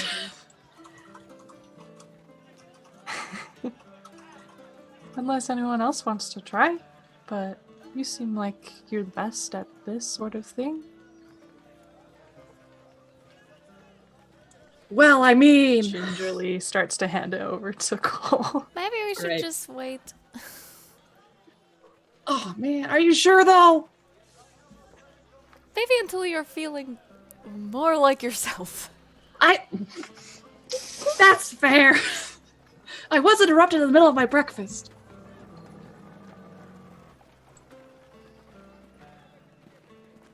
Also, are you guys gonna go see Alan before Cole feels more like himself? I still have more questions. Okay, go ahead.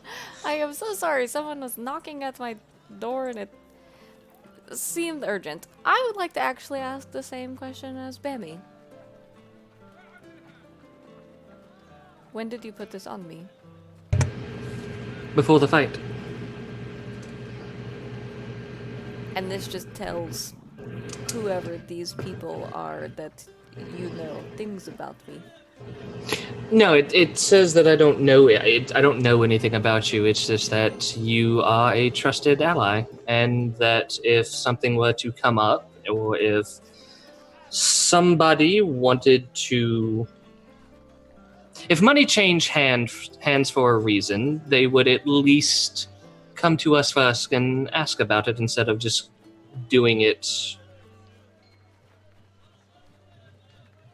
It's a safety precaution. But Willow's had like things about her, like Willow's she's a just cleric. says that she's a healer. That's it. Do you tell these people that you know things like that about me? All I said was that you were a magic user. And what gives you the right to tell people that? It doesn't, but I would rather you not take a quarrel in the back because of something. What if I don't care what you would rather? That's fine. Take it off.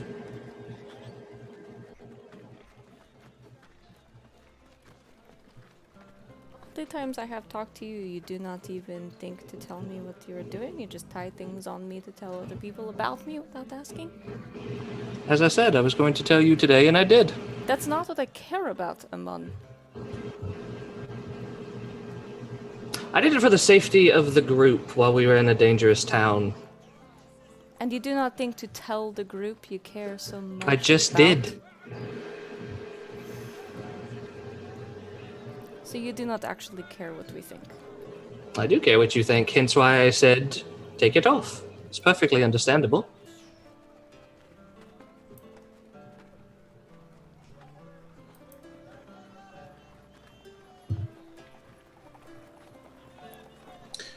If you do not care to listen to what I have to say, then I will not wear it. And I put it in my bag. That is your choice. Mine's already off. And Good talk. I will have you know that most, if not all of us, would have respected this if you had just said something before you put something on our bodies that we did not ask for. Understandable.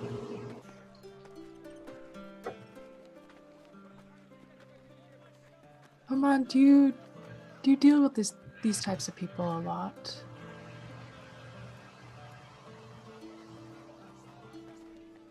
Somewhat. And you just felt that this would be for our safety and benefit. In a way, yes. Well, As I said, when I've never been to the city, but as soon as I walked in, I noticed a few things, and the group as a whole was better off with it and then not knowing about it until it was the time to say it. As I said, you can take them off, you cannot wear them. It's perfectly understandable. But if you are ever in a bind, know that you have them. Maybe it will help. well, I think it's all right letting other people know that I'm there can help. So I don't mind wearing it. Also, the merchant the other day. I forgot his name, Lindsay. It's Resum. Oh, it is Resum! Yeah. Resum. He's not what he seems either.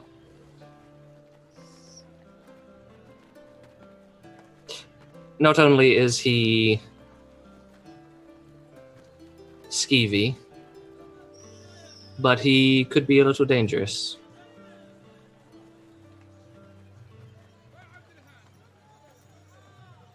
So, I don't know if anyone in this town, well, Bemi, you know this town more than I think anyone. I don't know if you've heard anything, but from what I saw in his shop, Resum is eccentric, and yet there's a group of people out here who see that he is dangerous, which is surprising after meeting him.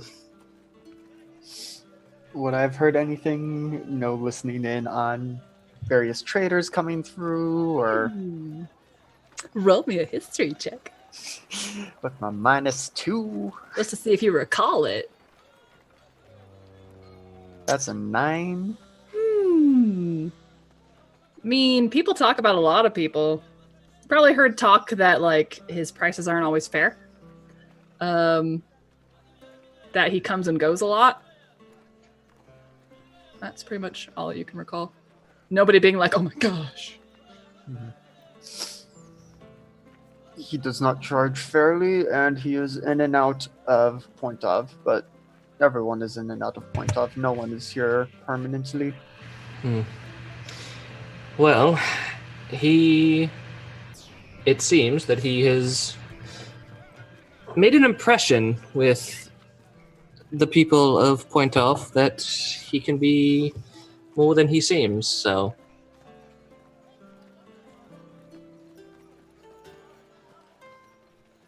I don't know what it means. I haven't talked to anyone.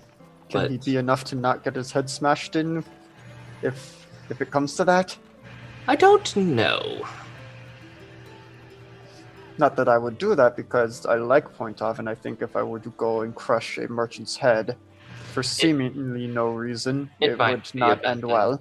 Yes, But I could do it. I don't think anyone's doubting that you could do it, Bammy.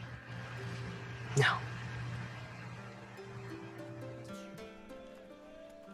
Well, should we finish our breakfast and go visit Mr. Allen? Yeah, I mean, I bet my oatmeal's cold by now. Oh, I can heat it back up for you. Oh, And that just would be a little great. huff of flame comes out. Yeah. So you guys, whoever wants to, goes back to the table, keeps eating breakfast. Okay. Okay, so you guys finish up. Genevieve stays back at her tent. Do you guys want I'm gonna to? stay with her. Okay, and Kate as well. So the semi-awkward breakfast closes up. The young servant girl brings back your bowl of scrambled omelet, essentially. You guys finish up. I don't know, pay a few copper for your breakfast, whatever. And it's about almost midday.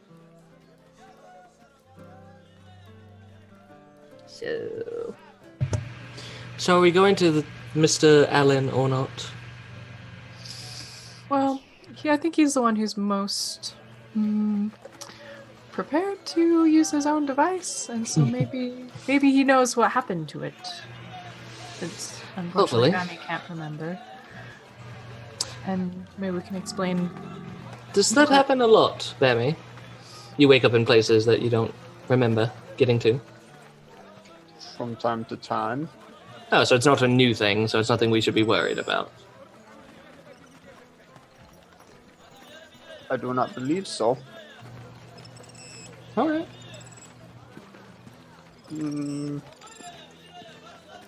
Does not fill me with confidence. This is just Alex thinking Oh. now. Yeah. Barry would just say, nothing to worry about. Sometimes I wake up and things around me are dead in many bloody pieces, but I assume they tried to wake me up, and I did not like it. Well, they won't be doing that again, I assume. Yes, so I guess just try not to. Sorry, getting distracted by chat. Try not to wake me up. Try not to wake me up when, or at least if you do so, do it at a safe distance. Is there a certain way you would prefer to be woken up if something happened? Do I throw rocks at you or something? I suppose that method is as good as any other. I will. I do not know what would have set me off to happen suddenly and violently and all over the place to the things that did not end well. Very well. But those are much rarer than me just waking up in a strange place. Probably need to look into that a little bit. Do people not sleepwalk? Well, it's the fact that you sleepwalk and then... I don't know, it's from what you're saying, it's strange. Stranger than the whole sleepwalking thing. I mean, I pull out the fabric. Did you not say that this orange indicates I am dangerous? It's very true, yes. Yes, it does. I don't doubt that anyone would go after you either way, but... Yeah. Bambi does reconsider it, and where it had been stuffed in a pouch, he now takes one of his tendrils coming out of the back of his head and ties a bow onto it. So it's a very pretty bow. Cute. Out of the blue and orange ribbon. Mm-hmm. Love it. Yep. Okay, are you guys walking through the city at this point? I don't remember if you guys are moving and grouping or not. Yeah, probably swing by Probably. and grab Cade and Grab the nobility. Yep. Keys. Who approaches the tent? Bambi will. Just kind of Dude. poke his head in. Okay. I believe we are going to go see Mr. Allen now. Show him the device.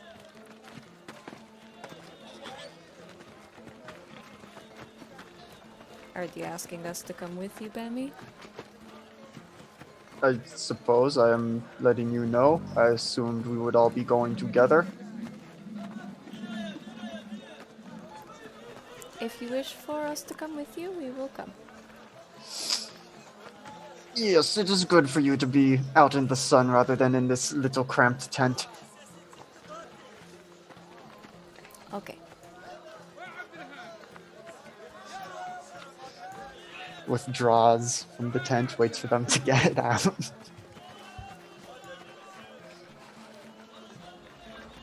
And do you? I will go. We'll go then too. Okay, the gang's all here. Okay, guys, start going through the city, making your way back to Alan's place, making your way downtown, as it were. You get back to... You beat me to it. You make it to the oddly placed tent, and you walk in. Is there like a proper way to announce oneself before entering a tent? Probably than- knocking on one Bambi of the just goes poles. in. I am here. Yeah, just probably knocking on one of the support poles Okay. that are like staking it to the ground. But Yeah, Bambi just walks in. Will's like about to knock and then just we probably just goes right through. Yep. Hello, Okay. Mr. Allen. Ha! Hi. Hold on. And he's like at his desk, like hunched over this like big hairy spider. And he's just like got this little tiny vial. Just one second. Okay. Hi. Good morning. Hello. Good day. Afternoon. We have returned. Oh yeah. Oh yeah. Okay. Can I see it? Yeah, so just so you know, we went out with the druids and Yeah. saw what was happening and Uh-huh. the device seemed to work. Okay. But then we had some troubles with it and kind of like looks over at Cole. But and we're not sure if this is the same and anyway, here you go. Okay. He looks at it. I guess I should make an Arcana check for him. That's a natural 20 because of course it is. I mean, he designed it. Yeah. Oh, he like pops the lid off, starts like sifting things around. Really? He kind of looks up at you guys.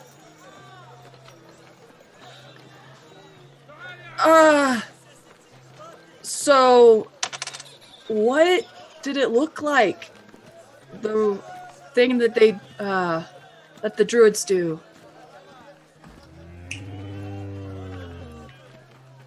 There were many Well. of them in a big glowy circle. They were chanting and waving their arms around, and there was another woman who was just standing there and making wind, making the sandstorm go around us. And there were like two other groups doing the same thing, and we Okay. fought giant sand creatures. Okay. Bambi, Okay. you're doing wonderful. As Bambi describes, there was a very complex natural magical ritual that these druids performed that we were witness to, and that your device seemed to be able to capture in the moment. However, Mr. Allen, I get the impression that your device may be at least partially not functioning correctly because Oh. on the journey back, which was a very long, arduous journey, as was the one there, it seemed to somehow lose the magic that we had captured.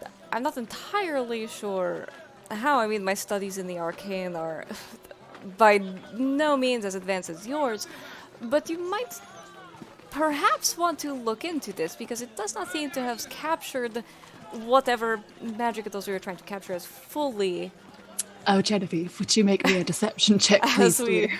might have liked.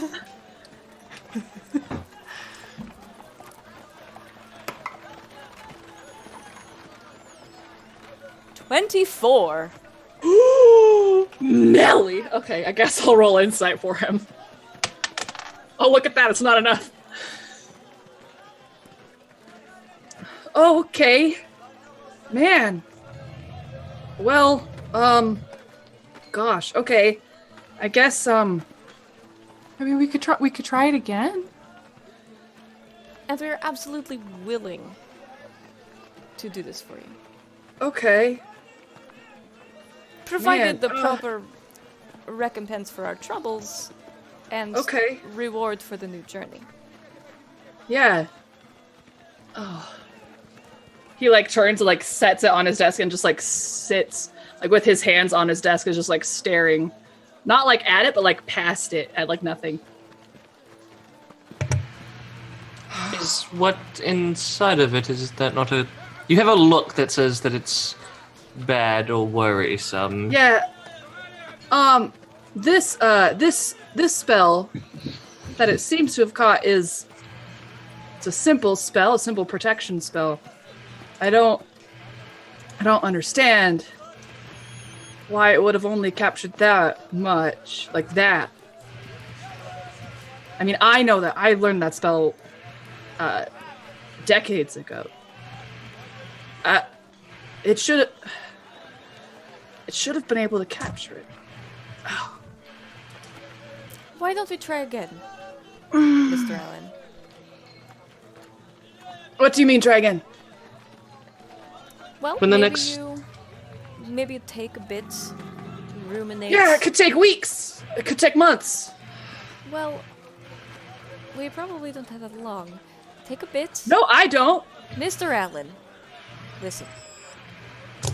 You're a great scholar. You're a great practitioner of the arcane. And you, combined with our martial skills, this is something that we can do. Take a day. Ruminate on the device. Think of it from a different angle. We come back tomorrow. We will collect the device again. And we will try again for you. Yes, Amon. Is there purple anywhere in this tent? Purple? Let me double check what the heck that means really quick, because I don't remember. Hold up. Nope. Well, I mean, there is. But there's nothing like... But yeah. Okay. Is there any color? There is. What's the color? I will tell you it. Okay. In a moment. In a moment, I will tell you it.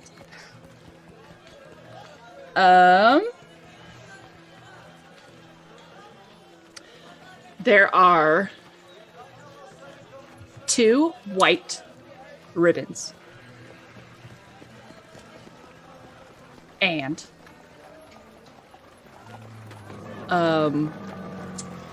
I'd say now in retrospect, you're recalling there's a pile of orange painted rocks outside of his tent.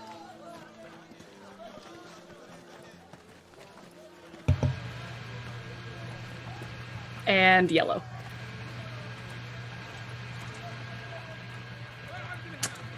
Okay, so the white, does that mean he is, or it is happening to him? Gotcha. Context clues. Yeah. Also silver. Because obviously. Of course, yeah. He walks over to one of the white ribbons and pulls it down. How long has this been here? I don't know. I haven't really noticed. I have a lot of stuff.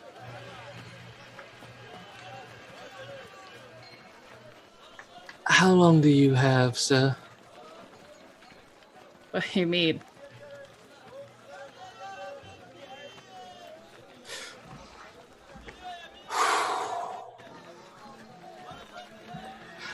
Why are you so adamant that you only have a short time? I didn't say that. I never said anything like that. As soon as the Countess said something about we can wait, and you said it could take months, then you don't have that kind of time. I guess I did say that. It doesn't matter. I apologize. What did you do? Nothing, it's fine. He starts rummaging through drawers of the desk. Just like looking for something, apparently. Apparently not, if you have 2 of these. I don't know what that means. I didn't put them there, okay?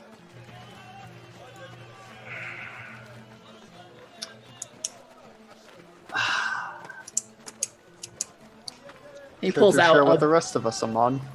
He pulls out a bottle and some glasses, and he just starts pouring. Oh, he takes one. And he just like clinks it to basically the glass that he's probably hasn't even picked up, and he takes a swig. Our friend here. He pulls out some more glasses and pours everybody some, because apparently Amon took one. Our friend here has a hit on him, and he's probably going to be assassinated in the next few days. Oh, and he's also untrustworthy, and it's what I've seen. He's untrustworthy, but I don't see that part. He just drinks. Oh, no. And there are, how many? I guess 5 other glasses of just this, like, I don't know, whiskey. So he just sits back and just drinks. One towards him. Push the other one towards him. Like, here, it looks like you need this. Frankly, I could use friends more than this, but this is what I've got. So, Well, do you want to elaborate? do I what? I mean, we could be your friends. I mean, I like to think that we're at least acquaintances. I mean, I thought so, but my device didn't work. Or you guys didn't, or The quality of your device has nothing to do with the manner of our relationship. That I do not see how those two go together. he just starts absent-mindedly, like, pouring himself another drink, and then, like, going to drink it, and then, like, forgetting to. If everyone is quite finished with their drama and their secrets and their interruptions, Mr. Allen, Yeah? if you would like friends and you would like help, tell us what is happening. Roll persuasion. I have so many of those. 19. Ooh! That's not enough. He, like, is holding his drink, and he just kind of falls back in his chair. Well, he waves his hand, and then the chest in the corner of the room pops up. That one that you guys saw earlier, like the 2x3 one. And just like, what's it called? The Sword in the Stone style, like these chairs just like float out of it. And like set up around, and he like just takes a glass to everyone. If you just absent-minded, like he's trying to gather his thoughts. He's just trying to do something with his hands. Like just puts one of the glass in every one of your hands, and then he sits down. Where to even start?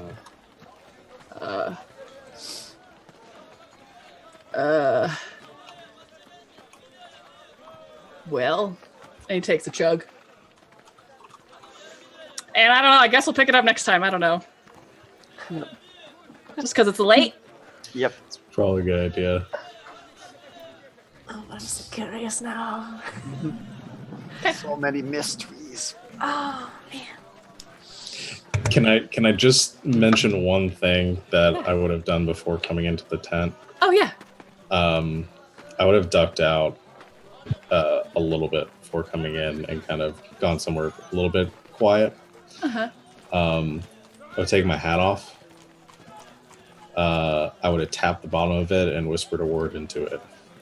Okay. As a small black bat flies out of it, Okay. I would have cast a spell, causing the bat to glow for a moment, and whispered a few words to it, and then it goes fluttering off. I'll Okay. tell you what I do, but You will need to tell me these things. I'm that going you to. whispered. I'm going Okay. to as soon as yeah. Great. Yeah. Sorry we went so late, you guys. We just wanted to. Okay, we'll pick up here next time as the awkwardest wizard in Pointauv, just sitting with some friends he bought with alcohol to tell them his life story.